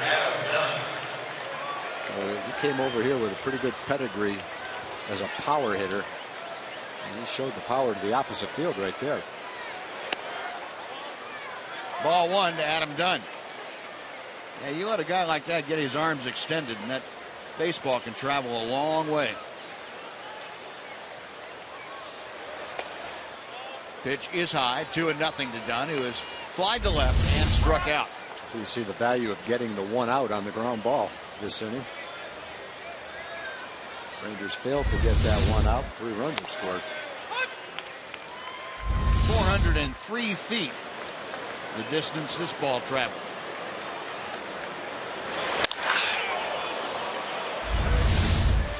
Two and 1 to Dunn.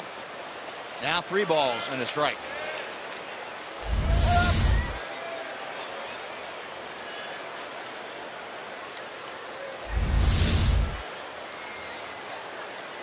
Ross back to the plate. And Dunn lost a fly ball to left. Chu started back. Now has to come in and over a bit. Makes the grab. And that'll do it in the 5th. But White Sox score 3 times on 2 hits and a big error. Halfway through the game, White Sox 5, Rangers 2.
your Texas Ford dealer.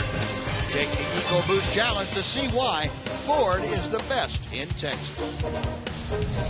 The Rangers have some makeup work to do as Josh Wilson starts off against Eric Johnson. Rangers trailing 5-2. Josh led off the third inning by garnering a walk from Eric Johnson.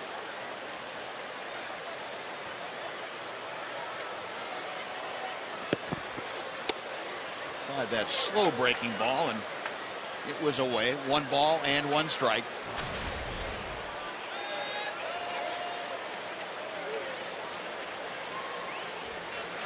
Johnson to the wind. And Wilson shoots it out of play down the right side.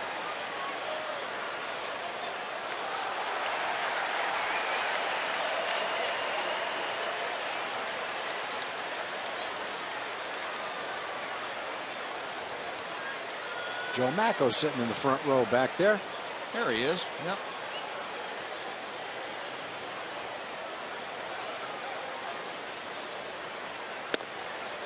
2-2 now.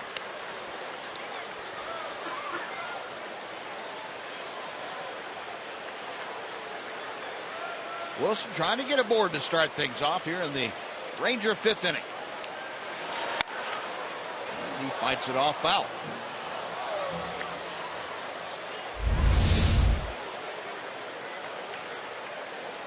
There you go, John. That's what we're talking about.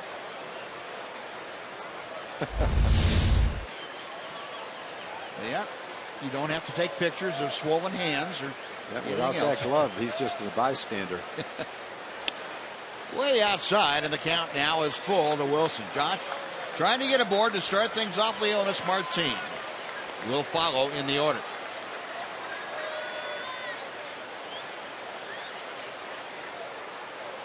Johnson with the payoff pitch. And another foul ball.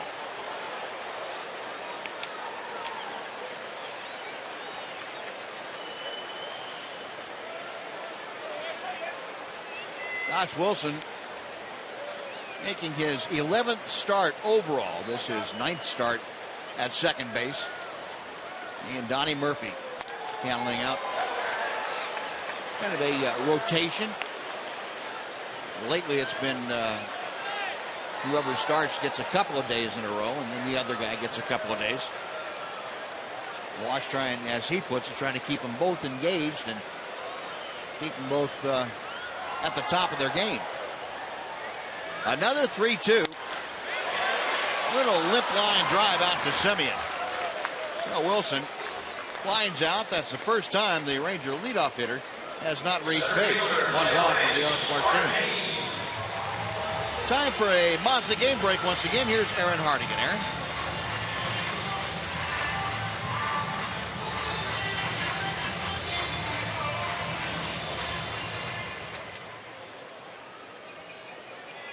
All right, Aaron, thank you. You know, one thing you can tell from Johnson, when he needs to throw a strike, the pitch he tries to throw is the slider. He has better command of that than he does with his fastball, it looks like, because I think the last 3 or 4 pitches to Josh were all sliders. Leonis Martin has the only Ranger hit of the afternoon.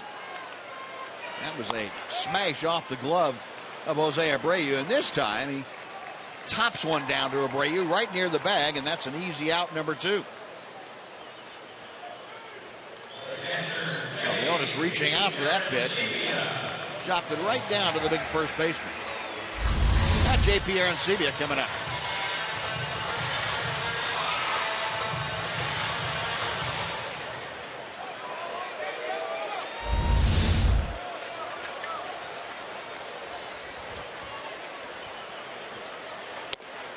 And a strike on the first pitch. Arancibia up with runners at first and third last time, and with nobody out, popped up. Pitch is wide. 1 ball, 1 strike. JP having a tough time as far as getting base hits. He's 2 for 29 this year. But he's been productive in some of his outs. 3 ground ball outs that produced 3 runs. That ball is driven well to center field, but Danks back just at the edge of the warning track, makes the catch, and for the first time today. 3 up and 3 down for the Rangers. Matt, thanks for joining us. We appreciate it. We'll see you after the ballgame. All right, guys. 5-2 Chicago.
Fan Express rolling in from the beautiful town of Tyler, Texas. Big group of Ranger fans from East Texas on hand, including Johnny. Now, Johnny, you can't expect to see a better team on the field today and spend your Easter like this watching a Ranger game. How excited is this? This is really exciting. The Rangers is a good team, and they'll go a long way this year. At least we lost a few, but we replaced them with some good players. Go Rangers! There you go. All right, good to have you folks here. Fox Sports Fan Express having a good time this afternoon, Buzz. All right, Doctor, thank you. Yan Viciedo leading things off against Robbie Ross, and the pitch is low and inside. 1 ball, 1 strike. Viciedo twice today has grounded out to Josh Wilson at second. Ross with his 75th pitch of the afternoon misses inside. It is now 2-1. Viciedo, Ramirez, and De Aza, the first 3 to do the swinging against Robbie Ross. Ground ball hits the bag at third and caroms into foul territory. Viciedo will stand at second base after a double. You know, if you didn't think about it before, you might want to think about it now. This may not be the Rangers' day. Yeah, you couldn't tell whether Kuzminov was going to be able to get that ball, but he had a shot at it. He's playing shaded over toward third, and the ball's not hit that hard.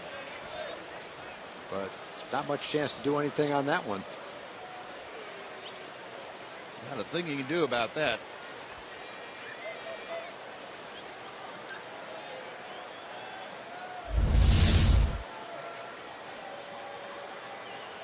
No man on second, nobody out. Alexei Ramirez 1 for 2. And he takes a knee-high strike.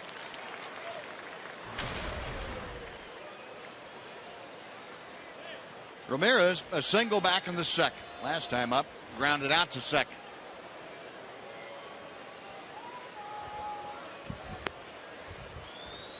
Viciedo getting his lead from second base as Ross checks the sign and checks Viciedo.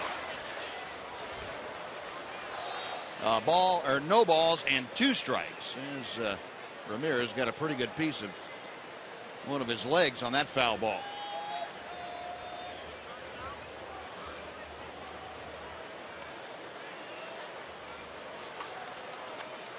Robbie Ross has allowed 7 hits, 5 runs. The 3 runs that he allowed in the 5th inning were unearned because of the throwing error. But the 2-out, 2-run home run capped that off.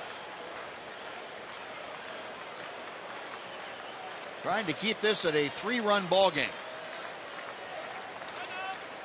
Now Ramirez asked for time, and it is granted.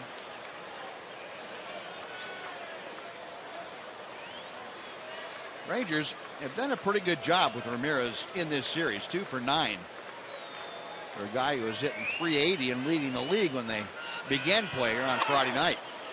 Pulls that pitch foul, well back into the seats.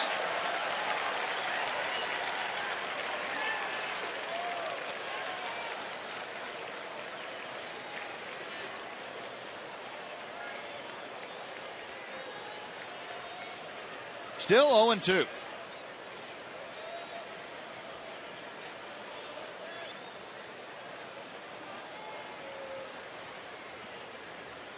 Ross comes set.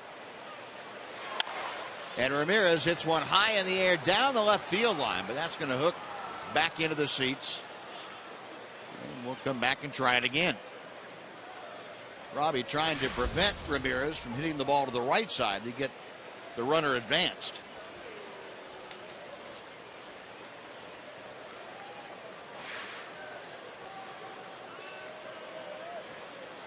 J.P. Arancibia flashing the signs out. And another 0-2. Couldn't get Ramirez to offer at that breaking ball. 1-2 now.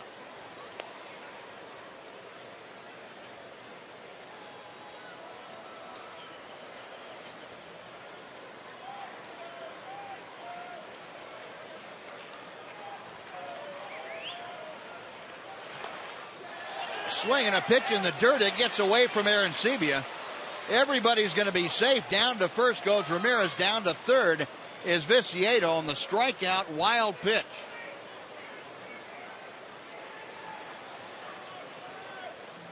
So even when Ross gets a strikeout, it turns out poorly. I'm not sure what JP's talking to the umpire about. Maybe that he fouled it off. Usually the hitter's not going to run like that if he fouled it off.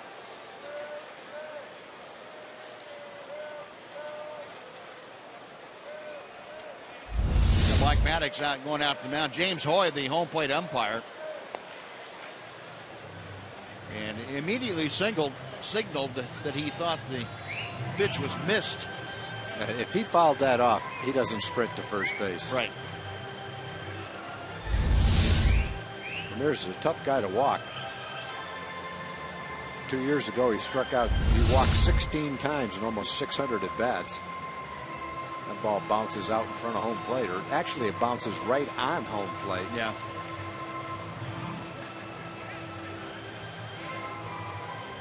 Looked like it hit the front corner of home plate. Came up.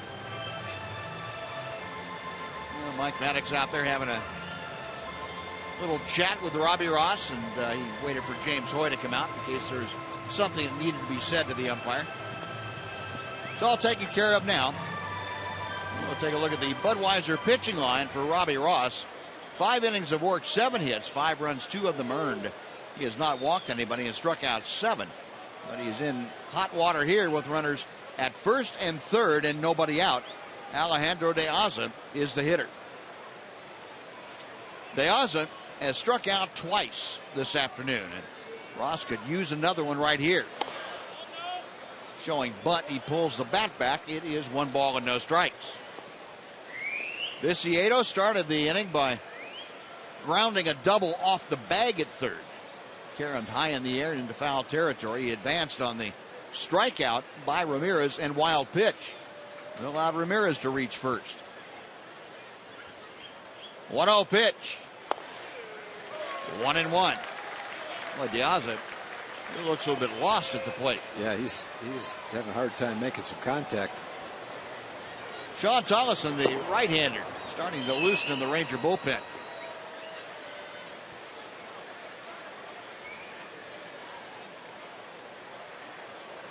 Ross, a check of the runners, the 1-1. And another bunt. This one he bunted through. It's 1-2. He's shaking his head. Can't make contact on a bunt.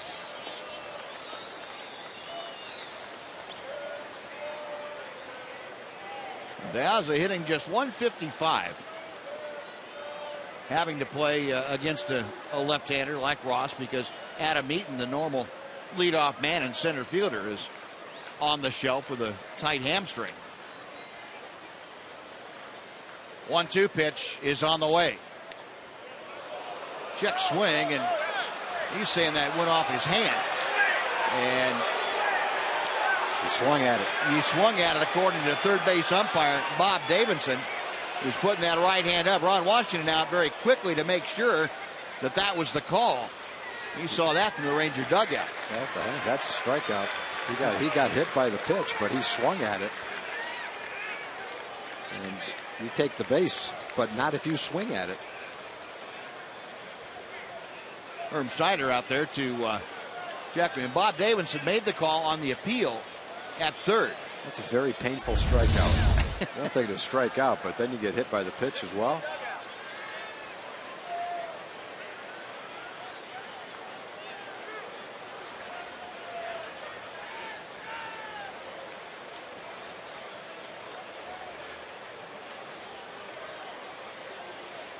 That's a tough at bat right there.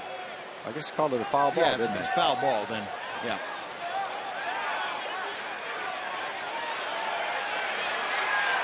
And De Aza, I thought they called it a strike.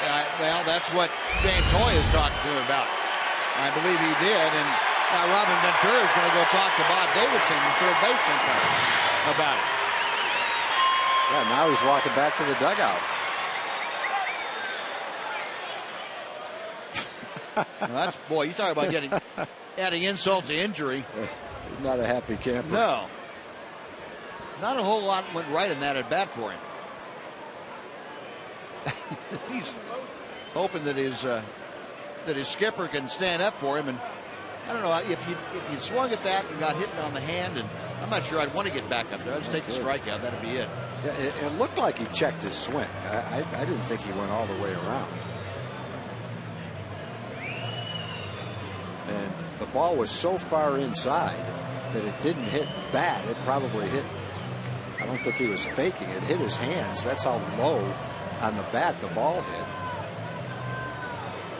The umpire's getting together. I don't believe that's a reviewable play on the swing or not. Whether it hit him would be reviewable, but I don't think that's what was in question.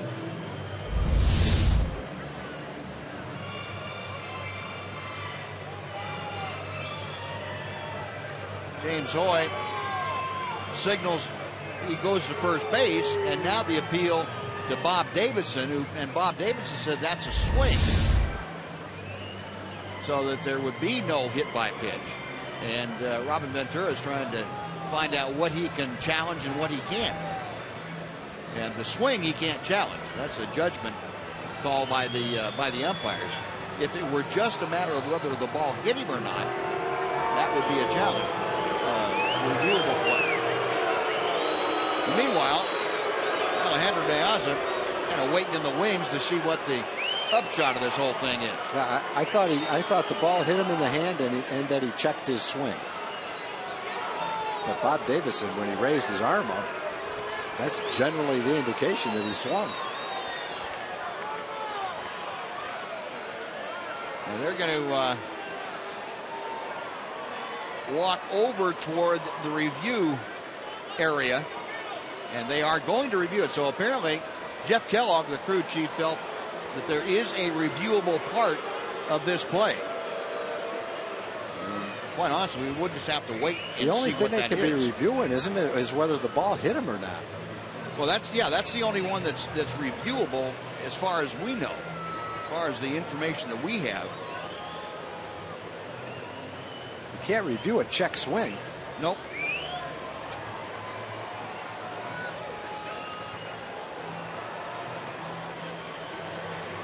Batter hit by a pitch is reviewable, but I didn't think that was ever in question. No, I assumed the ball hit him in his hand. Either that or he's up for an Academy Award. And it looked like Bob Davidson at third base indicated that he swung. And they're going to call him out. So whatever they decided was reviewable went against Robin Ventura and Alejandro De Aza. Goes down as a strikeout. And that is the first out.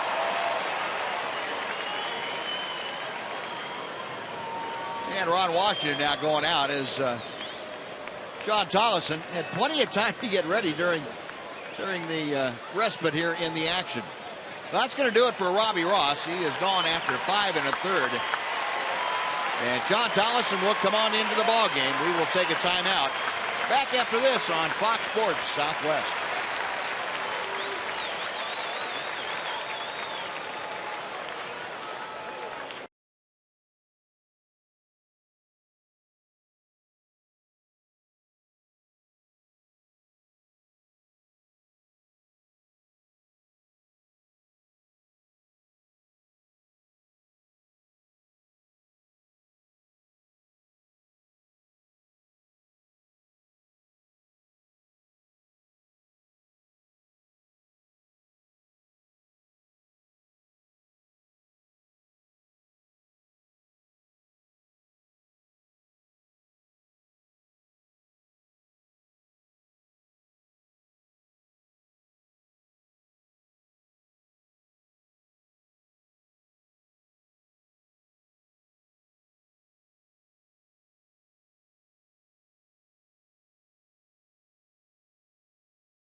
Garbage gets the start tomorrow night.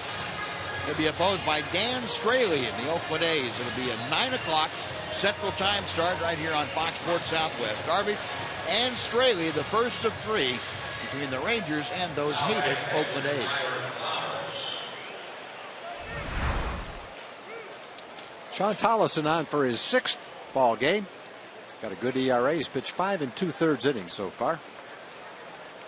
Trying to keep it a 5-2 ball game, 1st and 3rd and 1 out. Looking for the double play ball right here. Sean Tollison, a Baylor X on here, and Tyler Flowers is 2 for 2. A pair of singles, a pair of runs scored. Pretty good speed at first, and Alexei Ramirez, he's on the move, and the pitch swung on and missed. The throw down to third almost got by Kuzmanov. That guy caught that bat.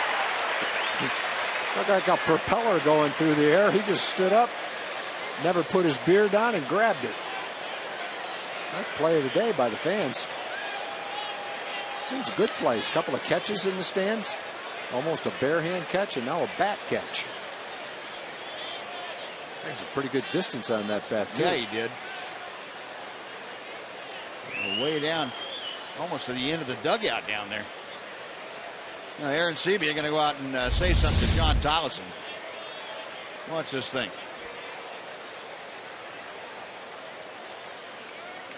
Look out, folks. What are we missing? Why isn't Ramirez still on second base? He is on second. The stolen base. Ah, you got it. I was thinking the bat was a foul ball. Oh, it was a foul bat. That doesn't count as a foul ball, does it? Thinking the fans caught a foul ball. It's a foul bat. Ranger infield all the way in. The 0-1 pitch right down through there. And Flowers now in an 0-2 hole.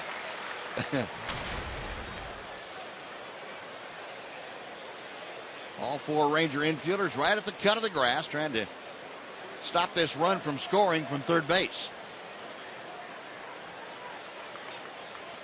Tollison working from the stretch. The 0-2 pitch. Now 1-2. Flowers hit below 200 last year and well over 200 at bats, so he's a much improved hitter early in the season this year. Obviously making better contact. Started 2 rallies today, both rallies. John Tolleson, the 26-year-old from Allen. Trying to go for the big punch out here. Got him swinging. Good breaking ball from Tolleson and a big strikeout of Tyler Flowers. There are 2 gone, and Jordan Danks coming up. That's a 3rd strikeout in this inning. There are only 2 outs. He located that ball perfectly. He's going for the strikeout all the way, and he got Flowers to chase that ball in the dirt. So with a pair retired, the Ranger infield back to its normal depth. And Jordan Danks 1 for 2, a strikeout and a 2-run home run. Now Danks a 154 hitter as Tolleson works to him. 1-0.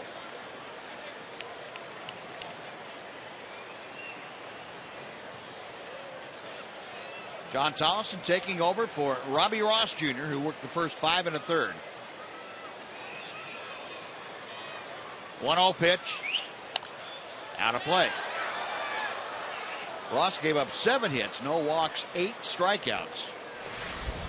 He's been charged with 5 runs, 2 of them earned. And the 2 runners on base, his responsibility. The White Sox, for the season, a 269 hitters with runners in scoring position. 0 for 3 today.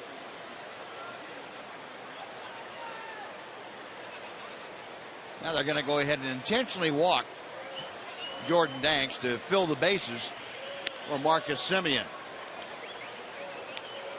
Playing the percentages, Semien the right-handed hitter. Ron Washington saying Danks, don't care what the season average says at 154. He's had that home run, and that's just about the time you need to walk him, put him on. And the 4th wide one completes the intentional walk.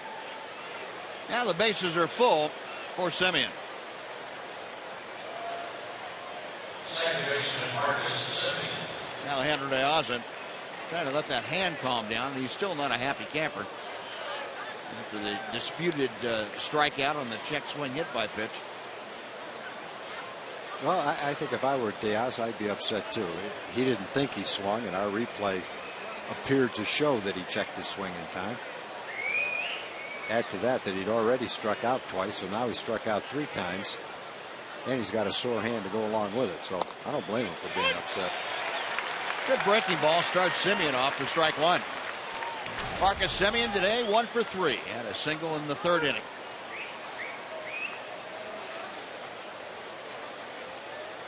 Got Viciedo at 3rd, Ramirez at 2nd, Jordan Danks at 1st.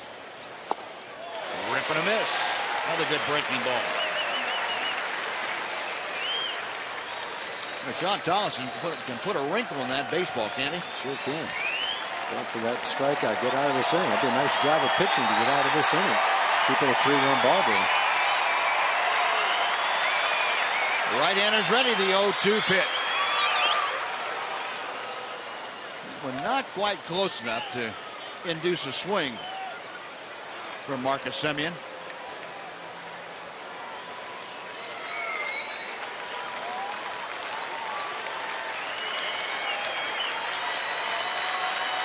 Aaron Sebia flashing out the signs, and Tolleson okays it. 1-2 pitch. We'll try it again.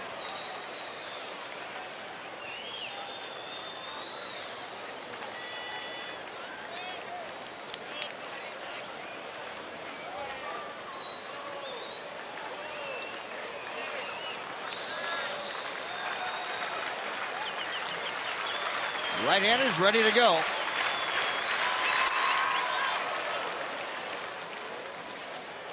Semien hanging tough. Not easy to foul off a 92-mile-an-hour fastball after you've seen several slow breaking balls.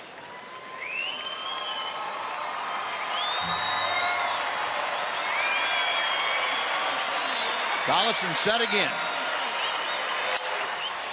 Drive left center field. Chu going back in the alley. Way back, it is off the wall, and that's going to clear the bases. Semien going for 3. He's in with a slide, and that breaks the game open for the White Sox. It is 8-2 on the 3-run Marcus Semien triple. They're so close to pitching out of that jam and keeping it a 3-run game. That breaking ball was up just enough where he could reach for it. Shows some pretty good strength. Drove it off the wall in left center field. And he didn't get that one down in a way where he wanted it. That was more middle of the plate and allowed him to get the good part of the bat on that ball.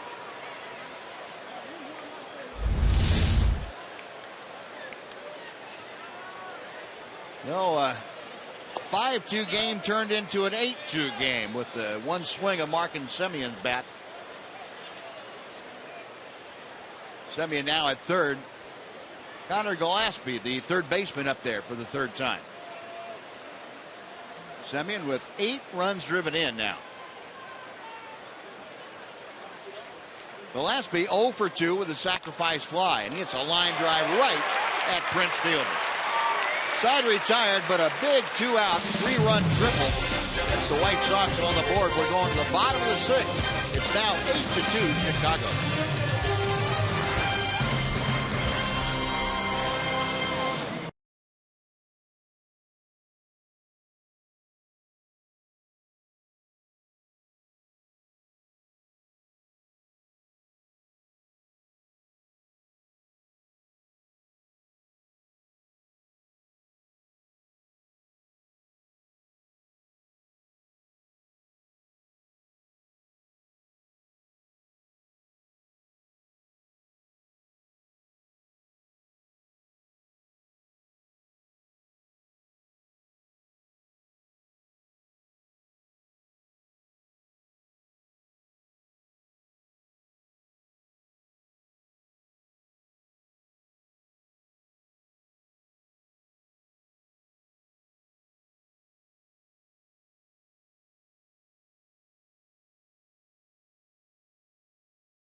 $1,900 and dinner for 2 at Sonic Drive-In. Today, the Rangers are hitting for Stephanie Daniel from Victoria.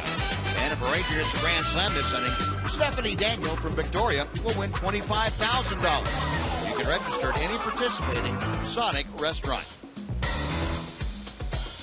Well, Eric Johnson's afternoon has come to an end. He leaves after 5 innings, and he is in line for the win if the White Sox continue on. He is replaced by Ronald Belisario, right-hander. He will face the top of the Ranger order. Been a struggle early in the season for Belisario. 8 games, an ERA close to 13. Opponents are hitting almost 400 against him so far. You can have those kind of numbers when you've only pitched less than 10 innings. But once you put up those numbers, it takes you a while as a reliever to get them back down again, too. Now, Belisario very much a ground ball pitcher. He was that heavy sinker that you were talking about, Tom. And he's facing the top of the order, Shin-Soo Choo, a walk and a sac fly. Ball 1 is outside.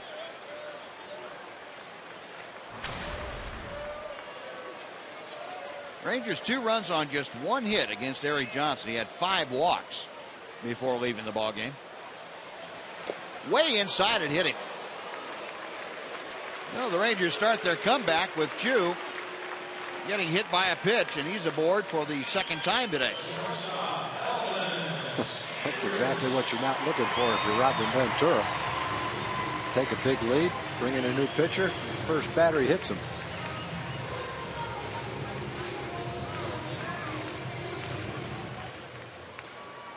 Don Cooper. Not a good day to be a pitching coach for the White Sox. Get your young phenom starter out there, and he's kind of all over the place, and bring in a reliever, and he hits the first man that he sees. Here's Elvis, and the pitch outside, ball one. Andrus walked and scored in the fourth inning. 0 for 1 officially.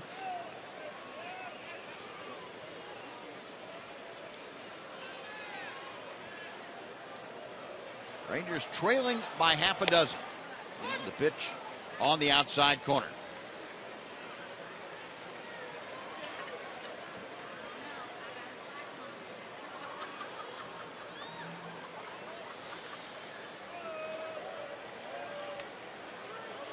Belisario sets a check of 2 at first.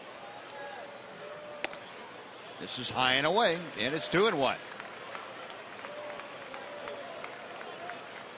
Belisario spent his entire career prior to this year over the National League with the Dodgers. He appeared in as many as 77 games out in Los Angeles. Over the mound, right at the bag at second. Ramirez turns it and can't make an accurate throw. That pulls Abreu off the bag, and Elvis is safe. That's a good sinker. That ball really dropped. Elvis kind of pounded that ball right into the ground. Belisario starts to go for it, then pulls his hand back smartly. And there's throw just way off target.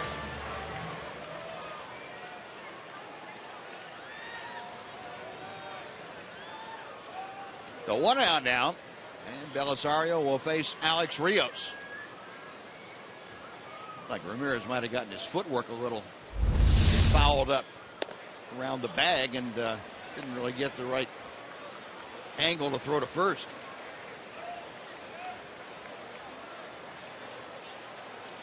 Rios has grounded to third and lined back to the pitcher. Takes a strike. That evens things at 1-1.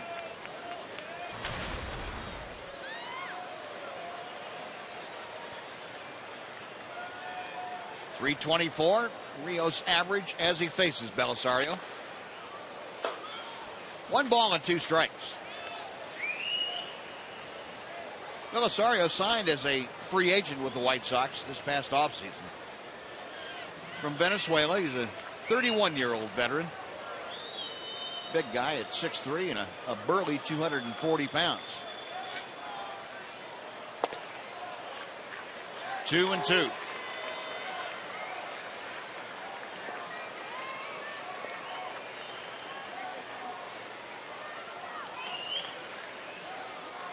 Andrus the lead from first as Belisario reads the signs.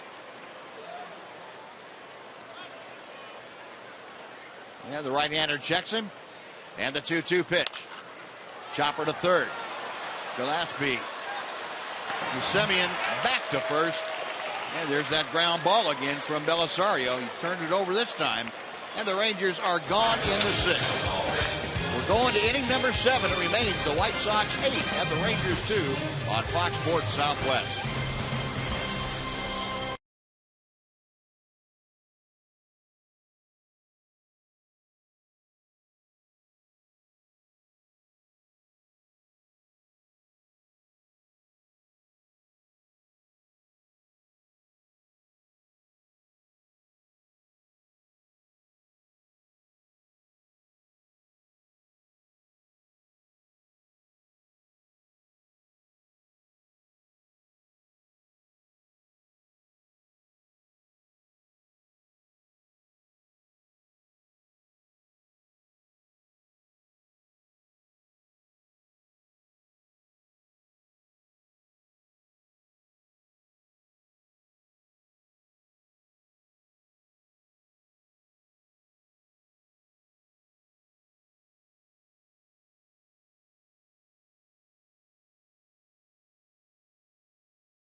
Robbie Ross. While Leonis Martin, Rangers' only hit, that was a third-inning single. John Tolleson back to the mound, and he delivers the first pitch to Jose Abreu that's up and out of the zone. 1 ball, no strikes. Abreu, that long home run to right field, hit it the other way back in the 5th inning. 2-0 now. Abreu played in Cuba for a number of years, 6 or 7 years. Was a .340 hitter over there.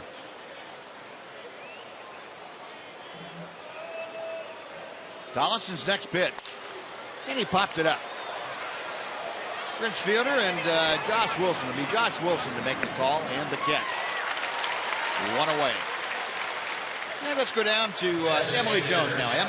Well, fellas, a bit of good news to pass along on the injury front. Matt Harrison with a very successful outing last night in Frisco, pitched 8 scoreless innings. He says he feels ready to go. It's definitely something that I haven't felt in a long time. So I was happy to be out there and work things out and just forget the rest of the stuff that was going on and just competed, and hopefully I can do that again whenever it is. Matt says he has lobbied for that whenever it is to be as soon as possible. He will make this road trip with the team, throw the bullpen in the next couple of days. They'll see how he responds and then make the decision from there, guys. All right, Emily, thank you. That'll be something that we need to monitor pretty closely as we head out onto the road. And there are the numbers from yesterday's start at Frisco for Matt Harrison. And I don't think you can find anybody in the Ranger organization that isn't happy to see those. I'm very happy to see those numbers. And I would assume that would include Matt Harrison. I think he was pretty pleased with what he was able to do. Yeah, you love to get the work in. You love to make progress, but it's also nice to see those kind of results. Yep. Keep your pitch count down. Go 8 innings. That's good to know you're healthy. It's also good for your confidence to feel like your stuff is back to where it was before. Pitch to Dunn. He swings it. It's in the dirt, but Aaron Sebia able to recover and throw on to first. So the strikeout, it's finished off with a 2-3 putout. Now let's go back to Emily real quick. Well, you talked about that with Matt Harrison. The start before this last one out, he dealt with a lot of different issues with rain delay and all this different kind of things. And he admitted, he said, look, I just wasn't mentally where I needed to be in that game. So for him to come back from that one and have the outing like he did last night, as you mentioned, guys, did a great deal for his confidence. Yep, I would think so. Good stuff, Emily. Thank you. Oh, 2 gone. And Dayan Viciedo takes the first pitch high for ball 1. Viciedo, last time up, started that 3-run 6th inning. He had a scorcher down the line that caromed off the third base bag and into foul territory for a double. Now, he is 1 for 3. White Sox have 8 runs on 8 hits. Rangers 2 runs on 1 hit. Both clubs have committed an error apiece. To right field, hit pretty well. That sends Rios back into the corner at the wall. It's gone. That ball carried very well the opposite way, and Viciedo with his first home run of the year. That makes it a 9-2 White Sox lead. Viciedo may not be the home run hitter Abreu is, but he's got some power too. Got a deep part of the ballpark down the line, but still have to put a charge in it to drive it out to the opposite field like that. Fastball's up and away from him. And he drives it out about 3 rows back. Now the 3rd home run of the day racked up by the White Sox. And Alexei Ramirez swinging at the first pitch. High pop fly into left, coming into foul territory. Shin-Soo Choo there to make the grab, and that'll do it. Viciedo's 2-out home run gets the Sox on the board again. 9-2 as we now join Chuck Morgan. He introduces God Bless America. And all of Major League Baseball as we pause to honor the men and women of our armed services, both at home and around the world. Today we invite you to join in singing God Bless America with Exalt.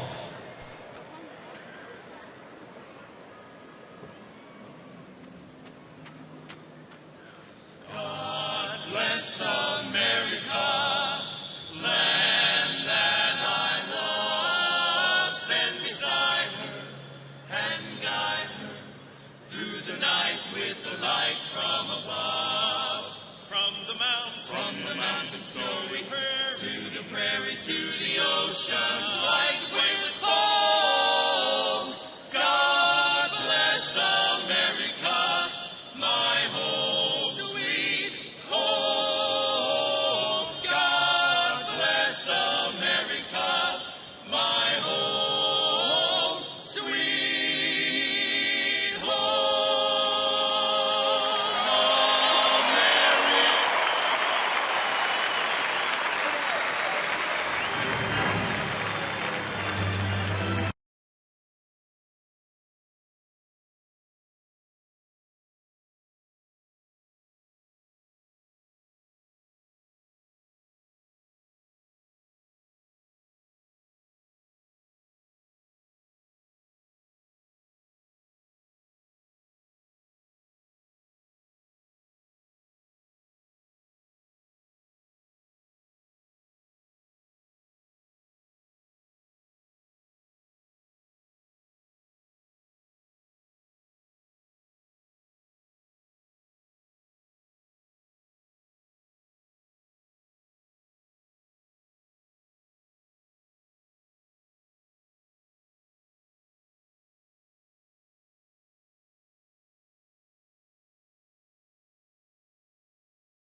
Junior Rangers Club is only $20, and it provides your Junior Ranger with a sweatshirt, a bag, some color-changing water bottles, a ticket voucher, and coupons, and front-of-the-line access to run the bases after Sunday afternoon games.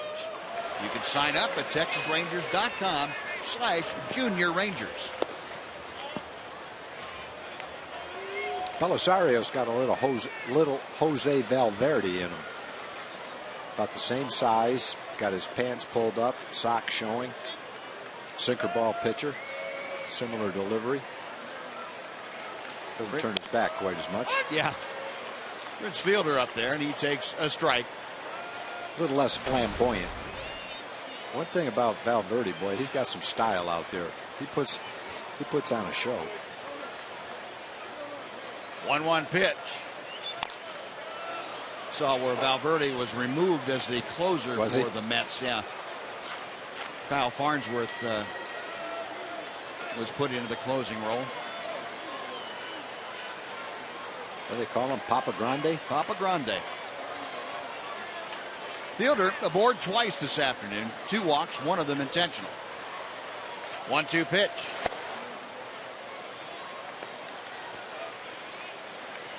Fielder has one career, make that 2 career at bats against Belisario. He's had a double and a walk.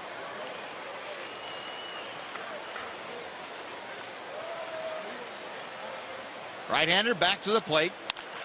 Hard hit. Diving stop by Ramirez. From his knees, the shortstop throws him out. Oh, what a play by Alexei Ramirez. Well, he saw him make a play at shortstop going to his right the same way. All out dive, get up and throw it. Now he's shifted over to second. The all out dive and a little bit easier throw from second base. Well, that ball was scorched. It was. It seems like when Prince hits the ball to that side of the infield, like there's about 6 fielders over there. It doesn't matter where he hits it, someone's there to catch it. Here's Kevin Kuzminoff. And he hits a 2-hopper out to Ramirez. 2 gone. Time for another Mazda game break once again. Here's Aaron Hardigan. Aaron. Designated hitter, Mitch Moreland.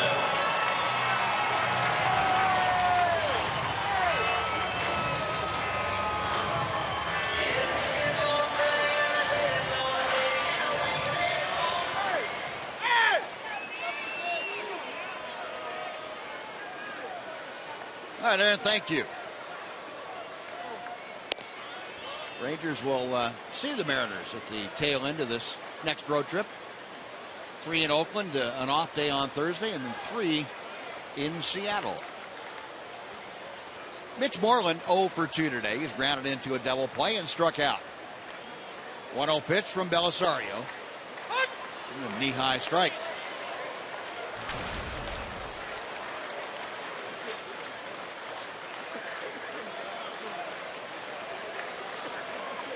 Rangers only hit this afternoon, came back in the 3rd inning. 1-2 to Moreland. Leonis Martin owns that base hit, and he had a rope that was off of Abreu's glove at first base. And that was almost an out. Yeah. Other than that, the Rangers have not had a base hit.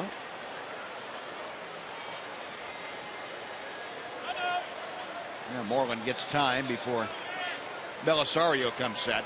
Well, the ball didn't roll that far away from Abreu. He got a lot of glove on it. It wasn't like it just tipped off his glove and rolled down into the corner or anything. He almost made that play.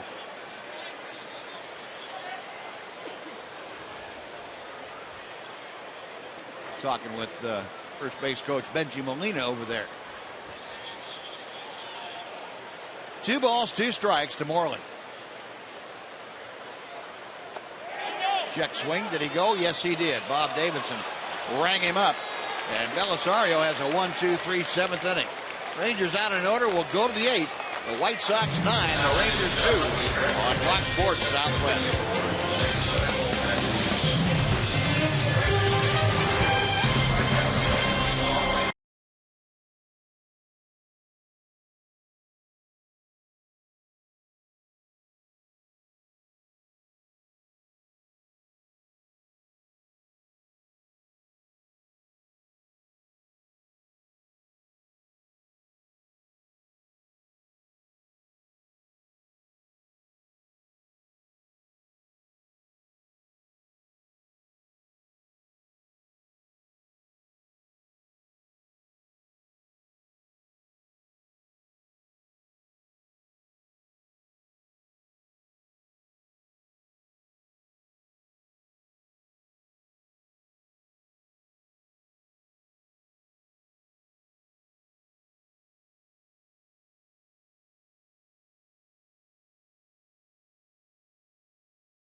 It could be right here, this Justin Bieber look like, or the happy birthday girl right here, but I have to give it to the Abbott family. Look at this. How many boys strong? How many?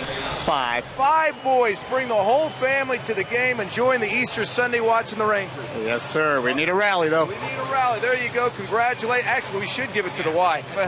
There you go. Congratulations, guys. Enjoy the rest of the game. Let's get a rally going. Rangers! The Abbott family, progressive fan of the game, Buzz. All right, Jim. Thank you. Well, go to the 8th inning, and Pedro Figueroa is on the mound, and He's going to take over, become the third pitcher used by Ron Washington this afternoon. A couple of defensive changes. All the Rangers, Luis Sardinas. I'll tell you about him in a second. There are the numbers on Figueroa. Yeah, Pedro's been throwing the ball much better his last 3 or 4 times out. Come into some key situations and done a nice job. Able to zero in on the strike zone a little bit better. Alejandro De Aza, the first batter to face him here in the 8th. New center fielder for the Rangers, Michael Choice, giving Leonis Martin the rest of the afternoon off. Luis Sardinas, the 20-year-old, making his major league debut this afternoon, taking the place of Elvis Andrus for the last couple of innings.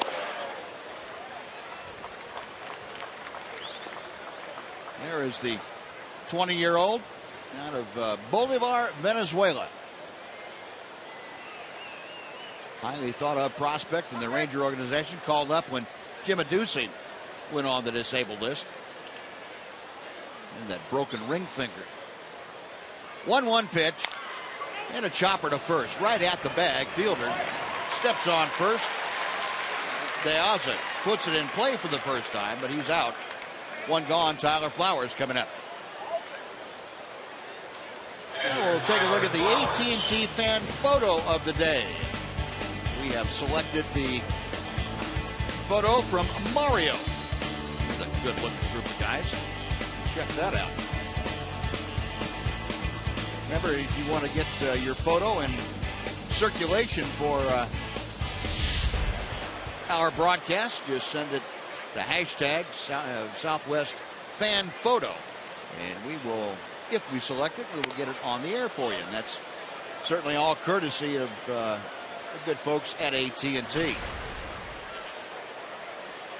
Tyler Flowers, 2 for 3. Pair of singles, a pair of runs scored this afternoon. Continuing his torrid start to 2014, hitting .377. Good changeup from Figueroa. Nice changeup. 1-1.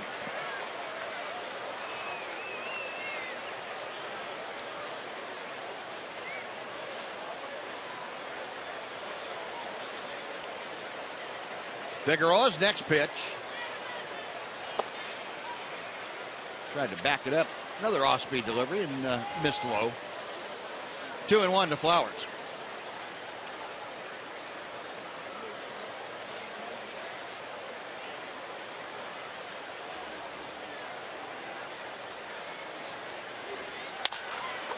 Broken bat looper to right center field, and that is going to fall between Choice and Alex Rios.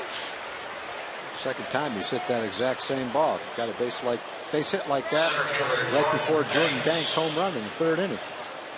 Other base hit was a rope up the middle. Tyler Flowers is going to keep on hitting .375. He's going to have to get a whole bunch of new bats in there. I imagine he'll figure out a way to get those bats if he can keep getting hits. Most likely. Came into the game hitting .360. So Flowers at first, 1 away, and here is Jordan Danks, who is homered, struck out, and been intentionally walked. Swinging strike 1. White Sox now with 10 hits this afternoon. Danks at 154 with the average. Figueroa back to the plate. 0-2.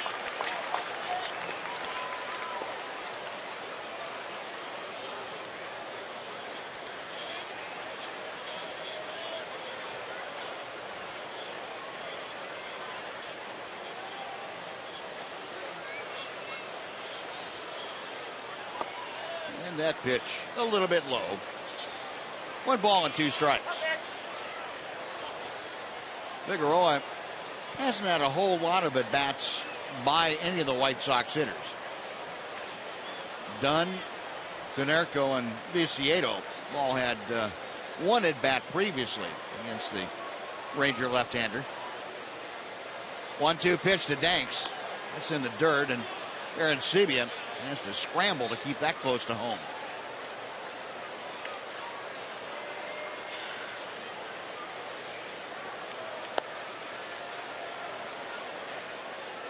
2-2 with one out.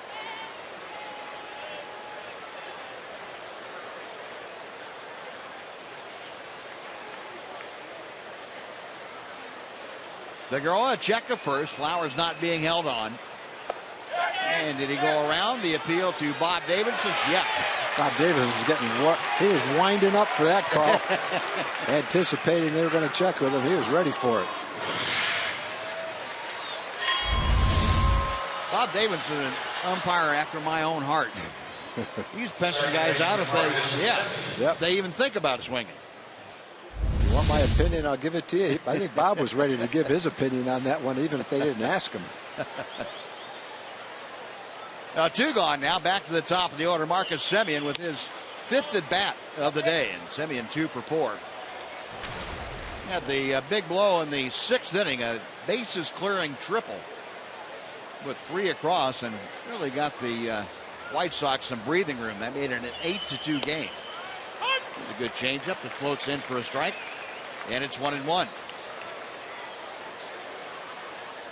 So Semien back up over the 200 mark at 203. He's increased his RBI total to 8.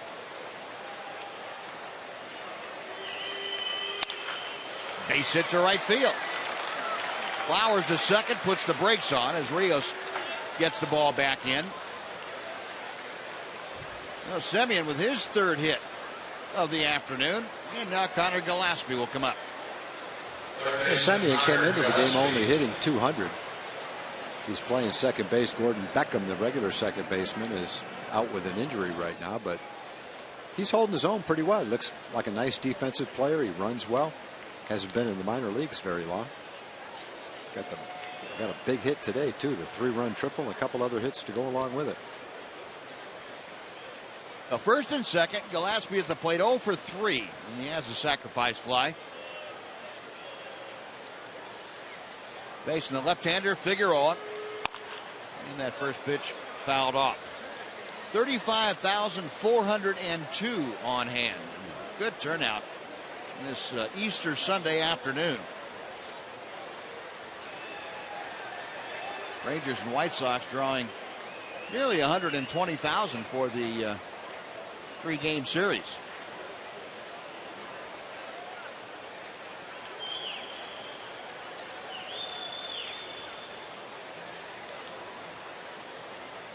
Figueroa studying the signs, and now he backs off the pitching rubber.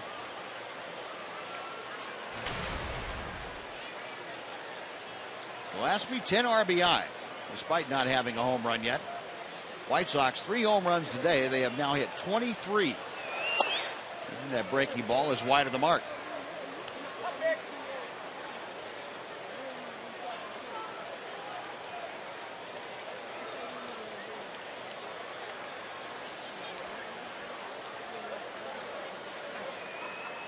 Gillespie taking his time getting back in there. Figueroa has a sign to work with. Hit hard but pulled well foul. Down the right side and back into the seats. Scattered a few folks down there. A ball and 2 strikes.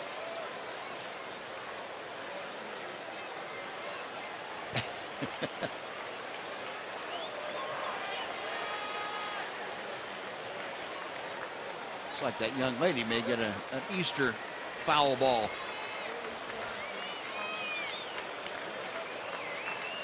The 1-2.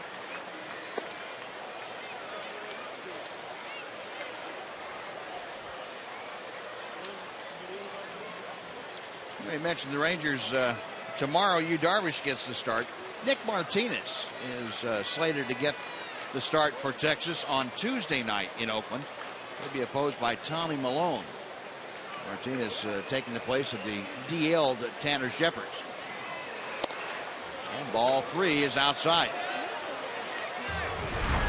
And tomorrow, 3-game series, the Rangers and the A's.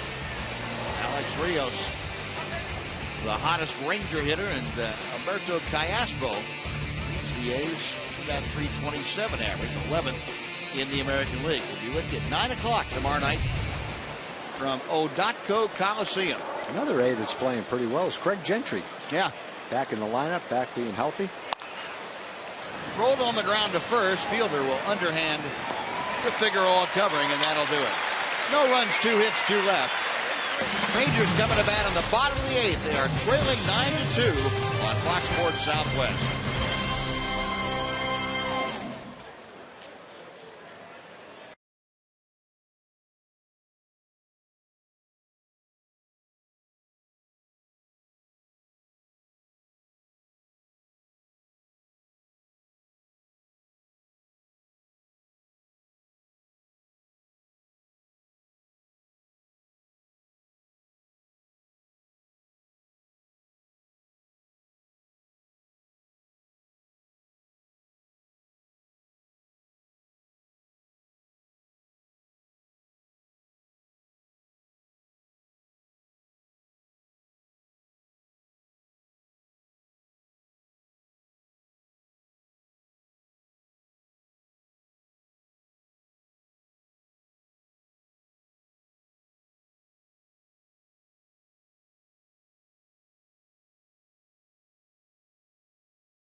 Entering the bottom of the 8th. Coming up after the game, Rangers Live presented by Esurance. I will be joined by Mark McLemore. We'll continue to analyze and dissect this entire outing. Emily Jones will, of course, be in the clubhouse getting player reaction and reaction from Wash himself. And, of course, Jim Knox with the fabulous Rangers fans after the game. It's all coming up on Rangers Live postgame presented by Esurance as we wait to see if the Rangers can make a valiant comeback here in the bottom of the 8th. We'll see you guys after the game.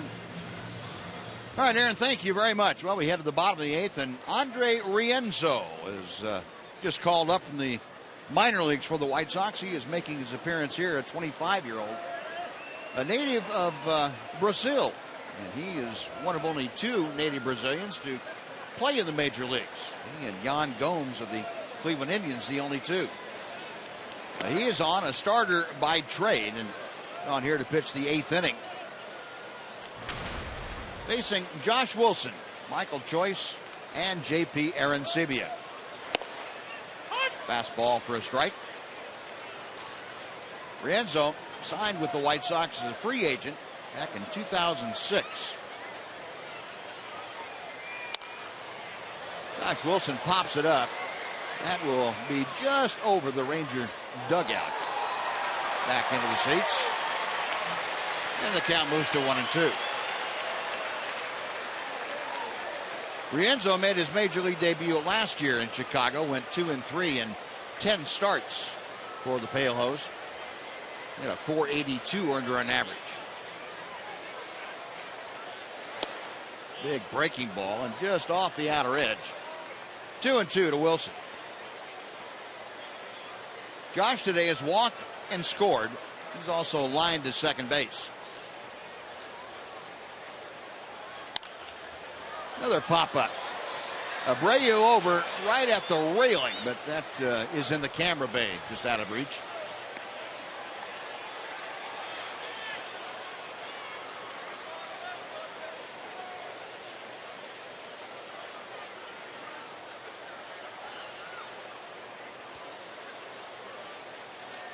Sky is darkening a bit overhead. The threat of rain increases in the area in a couple hours. They said early evening, late afternoon, early evening.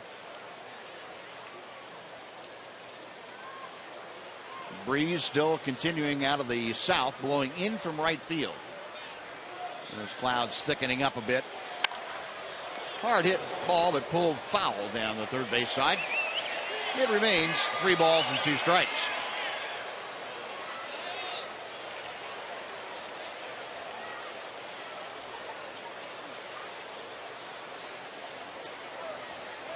(9-2) Chicago. The White Sox have out hit the Rangers 11-1. And outside, ball 4. The leadoff walk puts Wilson aboard and brings up Michael Choice. Well, Josh had a couple of leadoff walks. Been up 3 times, had 2 leadoff walks. Rangers still stuck on 1 hit for the ball game through 7 innings. Seen that face before today. Yeah. But they're ahead 9-2.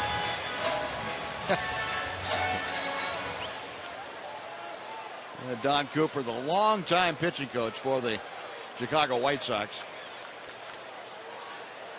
Here's Michael Choice, and the first pitch is a strike over the outer edge. Choice hitting at 208, a home run, 3 RBI.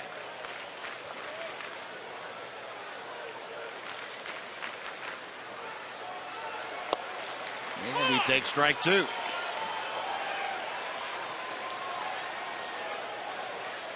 Michael, of course, his first major league home run came a week ago yesterday in a pinch hitting role.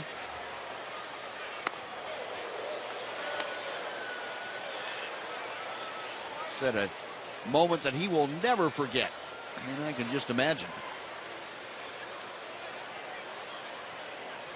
1-2. Got him swinging. Rienzo featuring a pretty good overhand hook. Gets the strikeout. And now J.P. Arancibia will come up. Catcher J.P. Arancibia. Look at it. Straight down. Not much from right to left movement. But pretty good sharp breaking action straight down. The old 12-6 curveball, as they call it.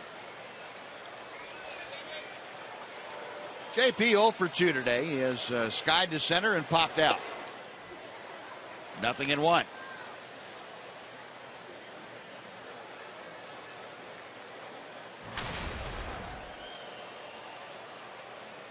Rienzo back to the plate, and he tried to bring that breaking ball back to the inside corner and left it high and tight.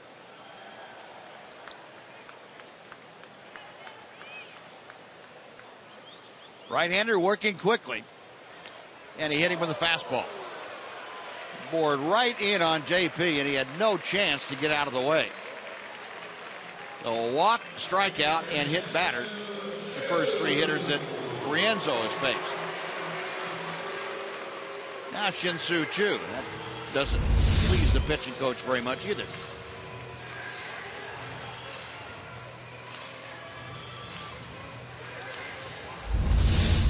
Well, what the Rangers need to do is just take advantage of the opportunity. Get a couple men on and have someone launch one out of here. White Sox struck quick with a 3-run triple and a 2-run homer. Rangers have to do the same thing, getting late in the ball game. They also had a 2-run homer. Got to look at Hector Noesi loosening in the Ranger pen. Shin-Soo Choo takes low and inside. 1 ball, no strikes. Choo is yet to have an official at bat this afternoon. Been aboard twice, walked and hit by a pitch, also a sac fly. Outside, 2-0. And now Don Cooper has taken all he could waiting in the dugout. He's going to go out and have a chat with Rienzo. I'm out of Rolade, son. You're going to have to throw it over the plate.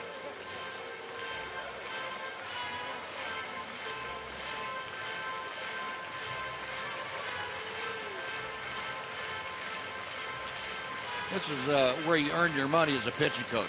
And figure out what to tell Rienzo, what to tell Tyler Flowers to turn this around. Yeah, I don't think he's telling Rienzo anything he doesn't already know. You've got a 7-run lead. I have to throw strikes. Just showing a little support for him and a little kick in the butt. Saying, I know you know it, but let's go out and do it. Yep. 2-0. We got 2 on and 1 out. Rangers batting in the bottom of the 8th inning. And Choo lines one to right field. Viciedo coming on and makes the catch knee high. Chu trying to deliver and came up a little bit short. That's out number 2. And now we're going to have the first major league at bat of Luis Sardinas. Well, they asked Ron Washington how he was going to use Sardinas, who's probably not going to be here for a long time. And he said, you know, I've seen him in spring training. I know what he can do. Maybe a game will present itself where there's an opportunity for me to get him in, and I'd love to do that. And this was that game. Up the middle, a diving stop by Semien. No play. And there is the first major league hit for Luis Sardinas. 1 pitch, 1 hit. And fans give him a nice ovation. Nothing to it, huh? And that ball will be tossed over to the Ranger dugout. Go on Luis's mantle. Well, congratulations, Luis Sardinas. First major league hit. You know, and I'm sure Luis, he knows he might not be here for an extended period of time, so he's hoping to get in a ball game, hoping to get a chance, and he sees 1 pitch and gets his first major league hit. And he'll never forget that. The fans gave him a nice ovation. That's a big thrill for a player. And you never know what's going to happen in the future, but he's got a big league hit. Pitch to Rios over for a strike. Aaron Sebia busting his tail down there to second, just to make sure they wouldn't have a play. That's right. Well, the base is full of Rangers. Trailing 9-2. Alex Rios 0 for 3 today, and he pulls 1 foul outside third. Rios has grounded out twice, once into a double play. He's also lined back to the pitcher.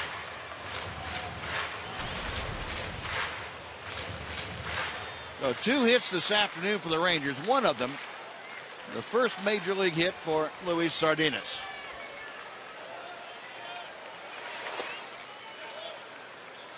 One and 2 to Alex Rios.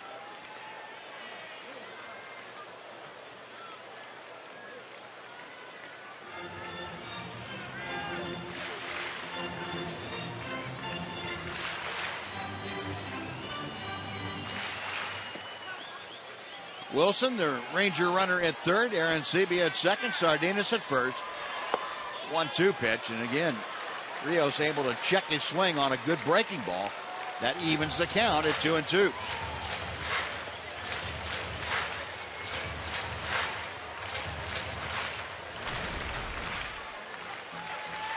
Three grand slam home runs for Alex Rios.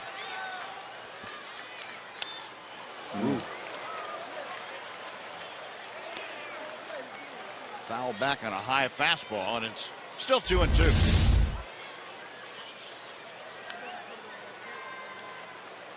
Echo showing you the location of that right at the top of the strike zone. Rienzo set once again. And he misses high. So the count has gone full. And if Rios can keep things going, Prince Fielder is waiting in the on-deck circle.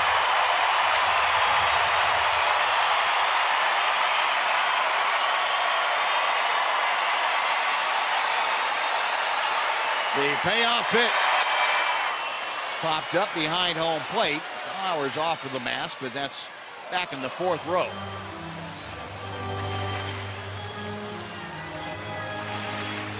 Matt Lindstrom getting loose in the Sox bullpen just in case.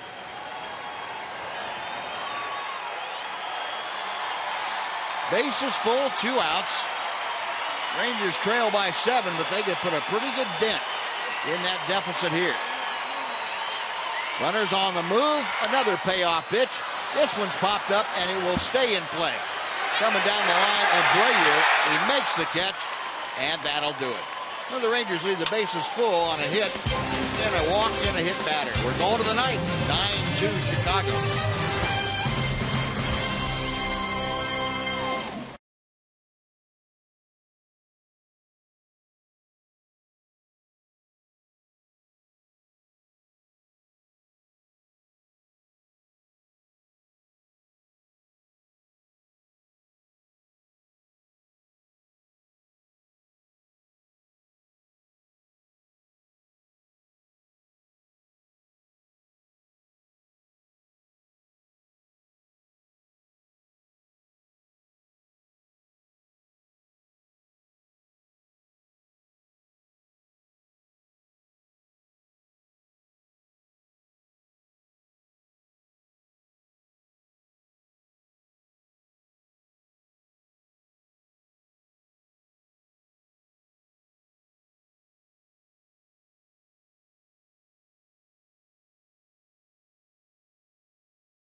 a day where everything has gone right for Chicago. Very little has gone right for the Rangers, but the Ranger faithful hoping that can turn around.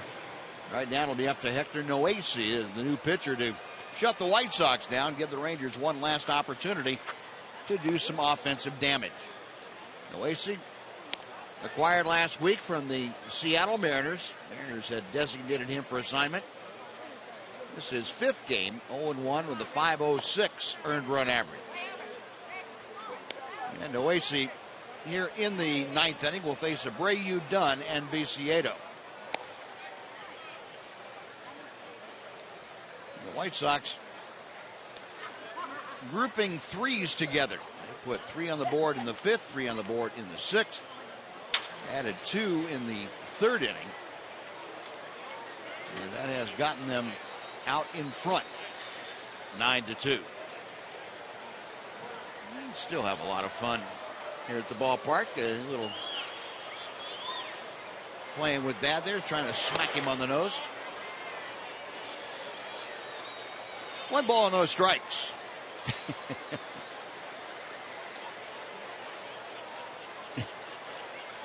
Hold still, Dad.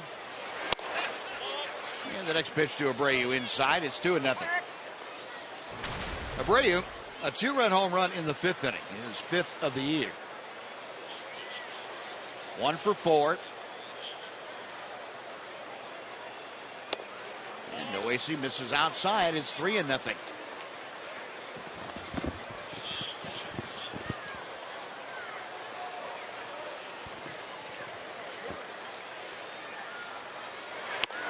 And a strike makes it 3-1. Abreu, a .222 hitter.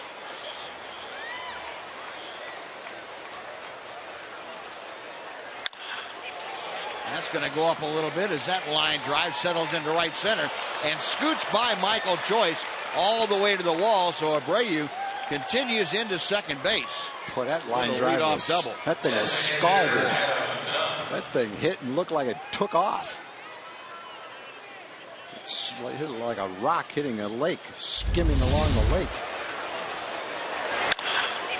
It just hits and slides out there. Hey, Michael was pretty confident when he went after that ball, he was going to be able to cut it off. That thing never slowed down. That's how hard he hit that ball. Oh, a dozen hits now for the White Sox. Adam Dunn does not have one of them. He is 0 for 4. And he chops that first pitch foul. It's 0-1. Dunn has flied out twice to left field, a couple times pretty deep. He's also struck out twice. Abreu at second after the leadoff double. Noesi checks him and misses outside.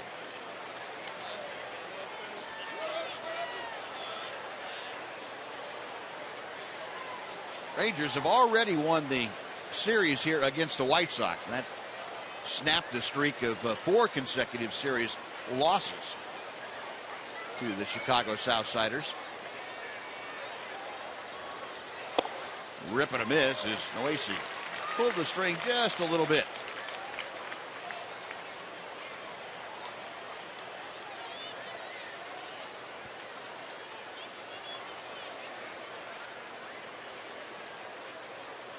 Dunn waiting, hitting out of a slight crouch. Now he straightens up and waits for the 1-2 pitch.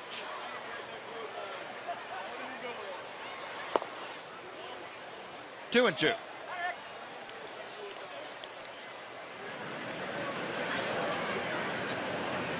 Good look at Globe Live Park with 35,402 fans on hand today. Many of them have left. Rangers trailing 9-2, and the Easter dinner beckoning. Fouled away by Dunn. It's still 2 balls, 2 strikes.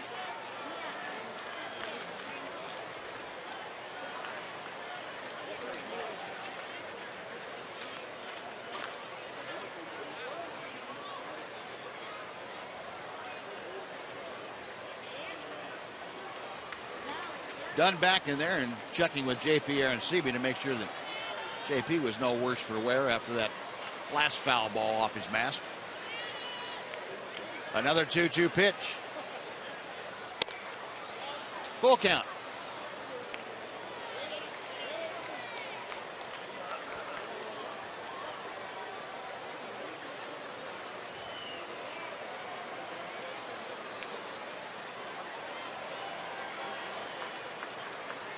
Noisy with the payoff pitch. Pulled on the ground to Prince Fielder.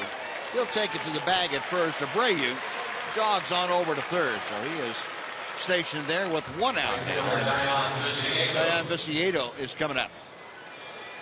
Yeah, 3-2 pitch. Noisy looked like he took a little off his fastball. Threw him a changeup. Got him to be out in front of it, kind of roll over on it, hit that easy ground ball to first base.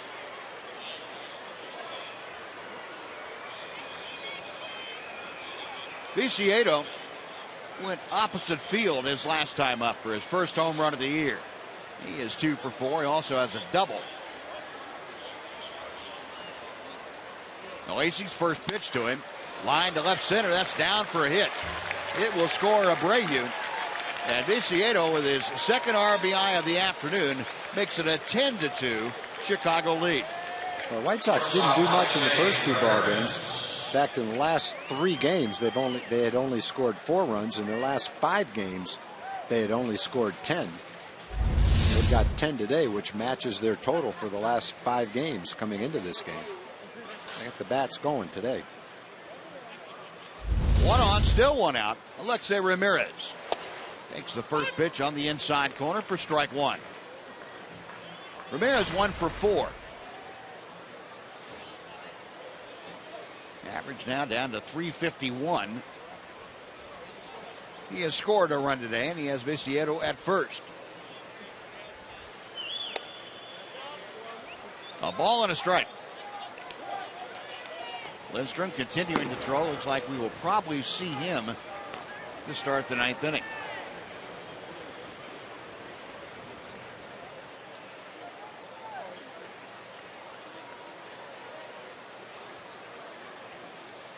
The 1-1 pitch.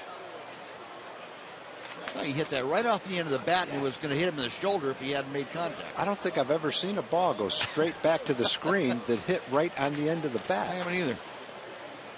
He must have hit it underneath the ball somehow. Generally, that squibs off to the side down the first baseline and spins, and you see it roll from left to right. That one went straight back. Pulled, fair ball down the line, and it's going to be extra bases. Viciedo to third will stop there. Into second, Alexei Ramirez with a double. And the White Sox hit parade continues.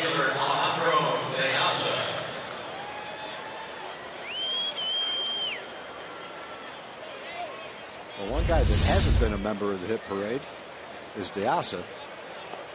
That ball just barely fair, but it was fair right over the corner of the bag. Bob Davidson right on top of it, the third base umpire. DeAsa had that unusual strikeout in the 6th inning. I'm still not exactly sure what was challenged and what happened on it. Now, we're going to have to get a clarification on that. I'm not sure either, Tom. Line drive, base hit center field. That's going to score a couple of runs. Here comes the throw for choice. It's offline and cut off. And DeAsa with his first hit of the afternoon, a 2-run single. It's now 12-2 Chicago. Catcher Tyler Flowers.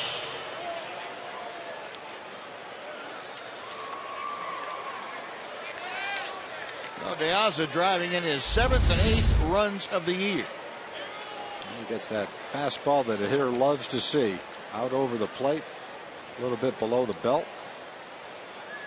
He hadn't been swinging the bat very well, but got a pretty good pitch to hit right there and took advantage of it. Tyler Flowers fouls off the first pitch. Well, you know, we said when the White Sox came in for Friday night's game, the opener of the series, that they were leading in runs scored and right up there in batting average and all the offensive categories. And then the Rangers shut them down for the first 2 games and thought, well, maybe they just were having a lull in the offense. Well, that lull is over. They're back at it today. Shows how well Martin, Perez, and Kobe Lewis must have pitched against them the first 2 games. That's right.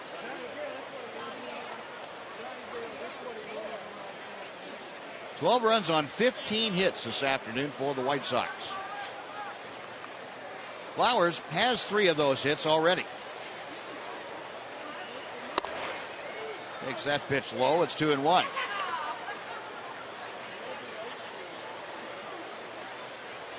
Flowers with 3 singles in 4 trips. He has scored twice.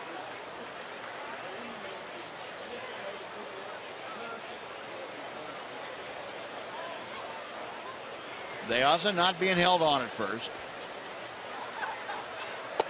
And the pitch is low. It's 3-1.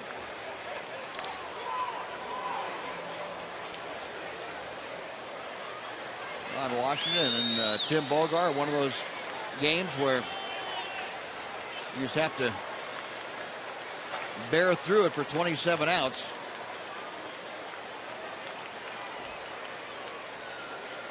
The 3-1. And ball 4. 2 aboard with 1 out. Jordan Danks coming up. And Mike Maddox going to the mound.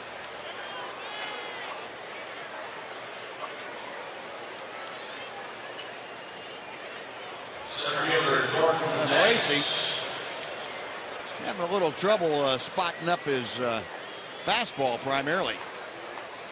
Not able to get ahead of the hitters. He's given up 4 hits in the inning, a couple of doubles, and a couple of run-scoring singles.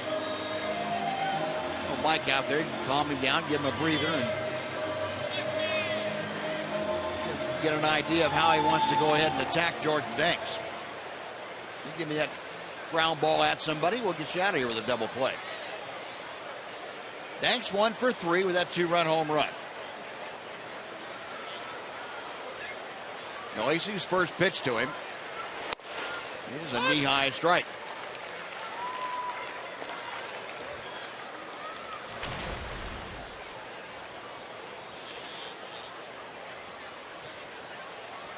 Deaza, the runner at second. Tyler Flowers at first. 1 out in the top of the 9th inning.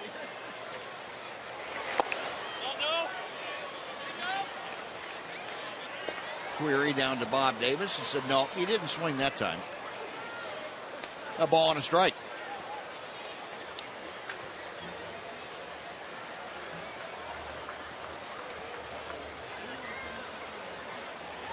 Noese set. And he gets a swinging strike 2 from Jordan Danks.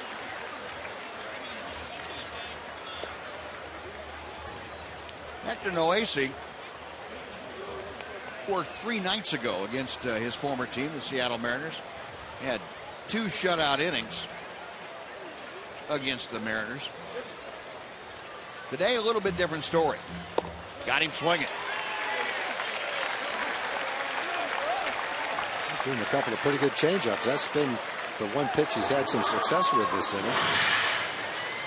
Got Dunn to ground out with it. Struck out Danks with it.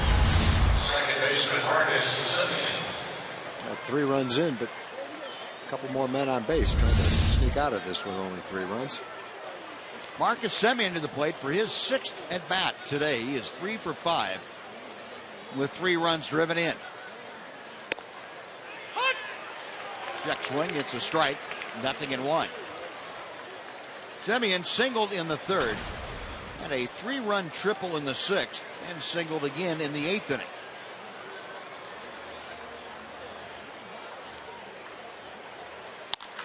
Up the middle, by Sardinas into center field. Around third is Deaza. He will score. A 4-hit afternoon for Semien, and the White Sox lead it 13-2.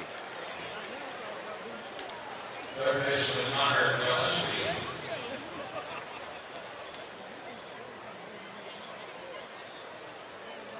So Semien 4 hits, 4 RBI. And Hector Noese trying to find the elusive final out of this inning.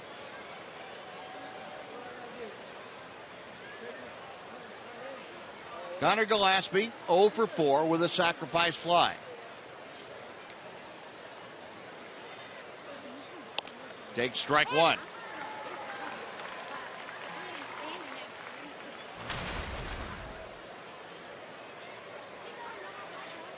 Gillespie now down below 300. It's 293. He's got two White Sox teammates out there with Flowers at second, Semien at first. Foul tipped into Aaron Sebia's glove, and the count moves to 0-2.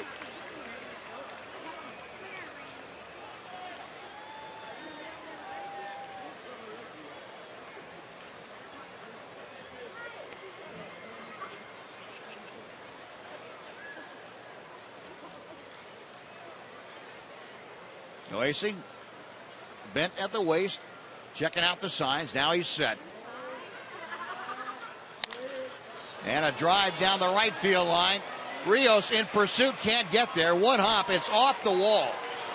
That's going to plate two more White Sox as Flowers and Semien score.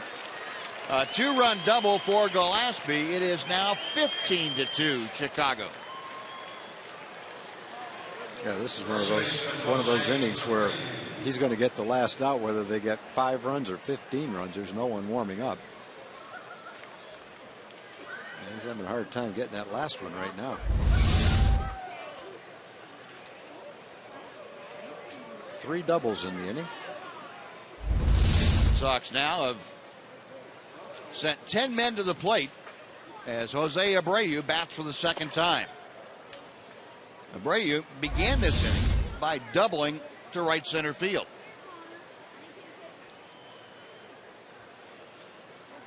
Ball short hopping the Globe Life sign down there in the right field corner, giving Gillespie a couple more RBI today. Rip and a miss by Abreu. And the count evens at 1-1.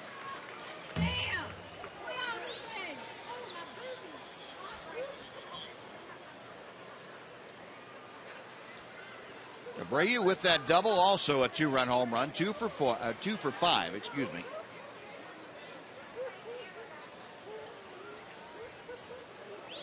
Oasis ready to throw his 35th pitch of this inning. 1-2.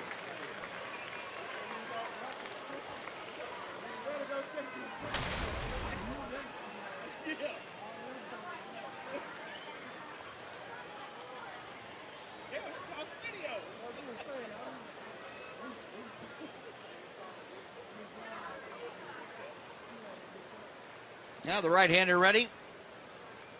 And the pitch to Abreu. 2-2.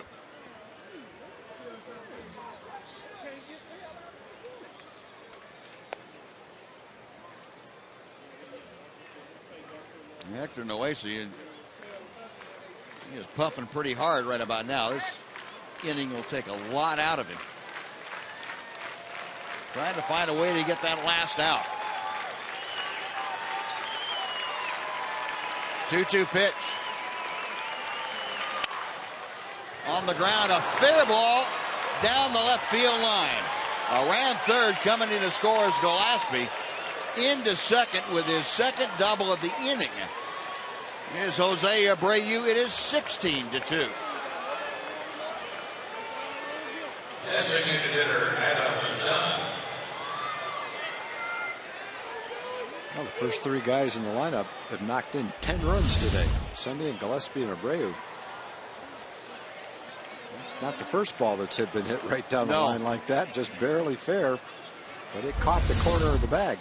I was thinking that we've seen about 4 or 5 balls hit almost identically. I guess you can say if you're going to give up runs, get them all out of the way today. Save them. No, don't give up any when you go to Oakland and Seattle. That's right. Be a good trade-off. Adam Dunn, first ball swinging. It's out of play to the left. Dunn, the only hitter in the White Sox lineup without a hit. He is 0 for 5 with a couple of strikeouts.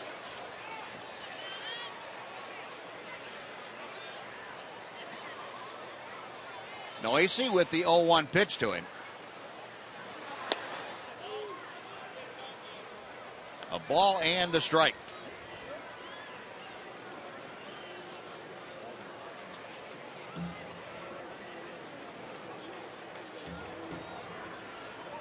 Oasy's next pitch will be his 40th of the frame.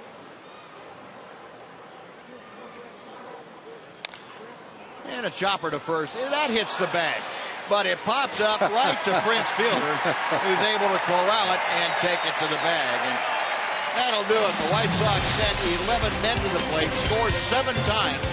We're going to the bottom of the ninth, 16-2, Chicago.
Southwest Airlines.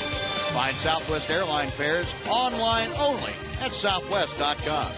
By AT&T UVerse TV. Check availability at 1-800-PIC-ATT. Rethink possible. And by your Texas Ford dealers.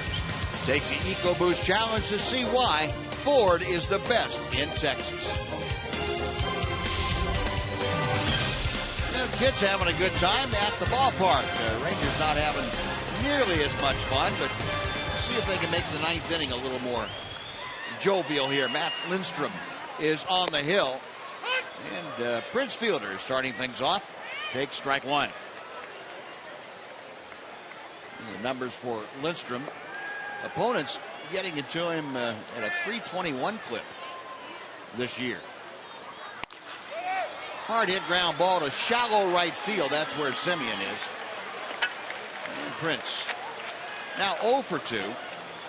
Kevin Kuzminoff coming up.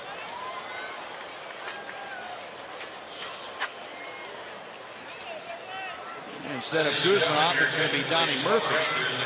They get a pinch hit here. Kevin Kuzminoff. Donnie Murphy, number 16, pitching for Kuzminoff.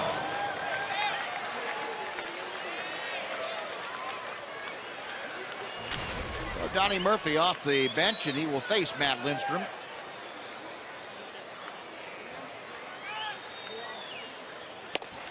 Rip and a miss. Kuzminoff, by the way, had his hitting streak come to an end. He went 0 for 3 today. So that 10-game hitting streak is no longer active. Murphy, a .211 hitter. No home runs, 4 driven in. Lindstrom gets the pitch on the outside corner. It's 0-2.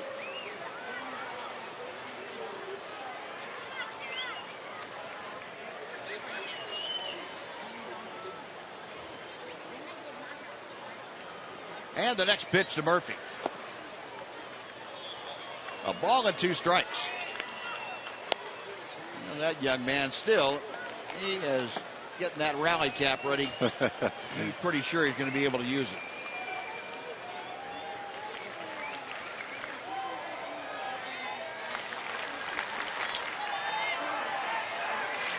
1-2. Lindstrom back to the plate. Got him swinging. Well, Murphy strikes out in a pinch hitting role.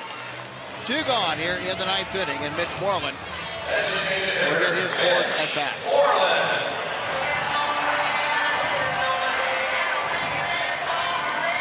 Moreland has struck out twice and grounded into a double play.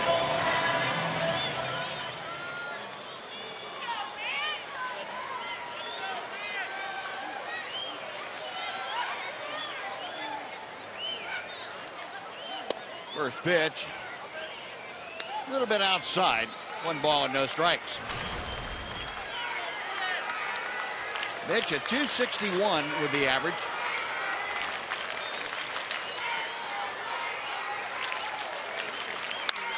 And he swings and lofts a ball to pretty deep left field. Piazza back just shy of the warning track and puts it away. And that is the ball game. The White Sox win in a rout, a 7-run 9th inning, capped it off 16-2, the final here today. Well, the Rangers still end up winning 2 out of 3 in the series. Aaron and Mac will be back to wrap it up right after this.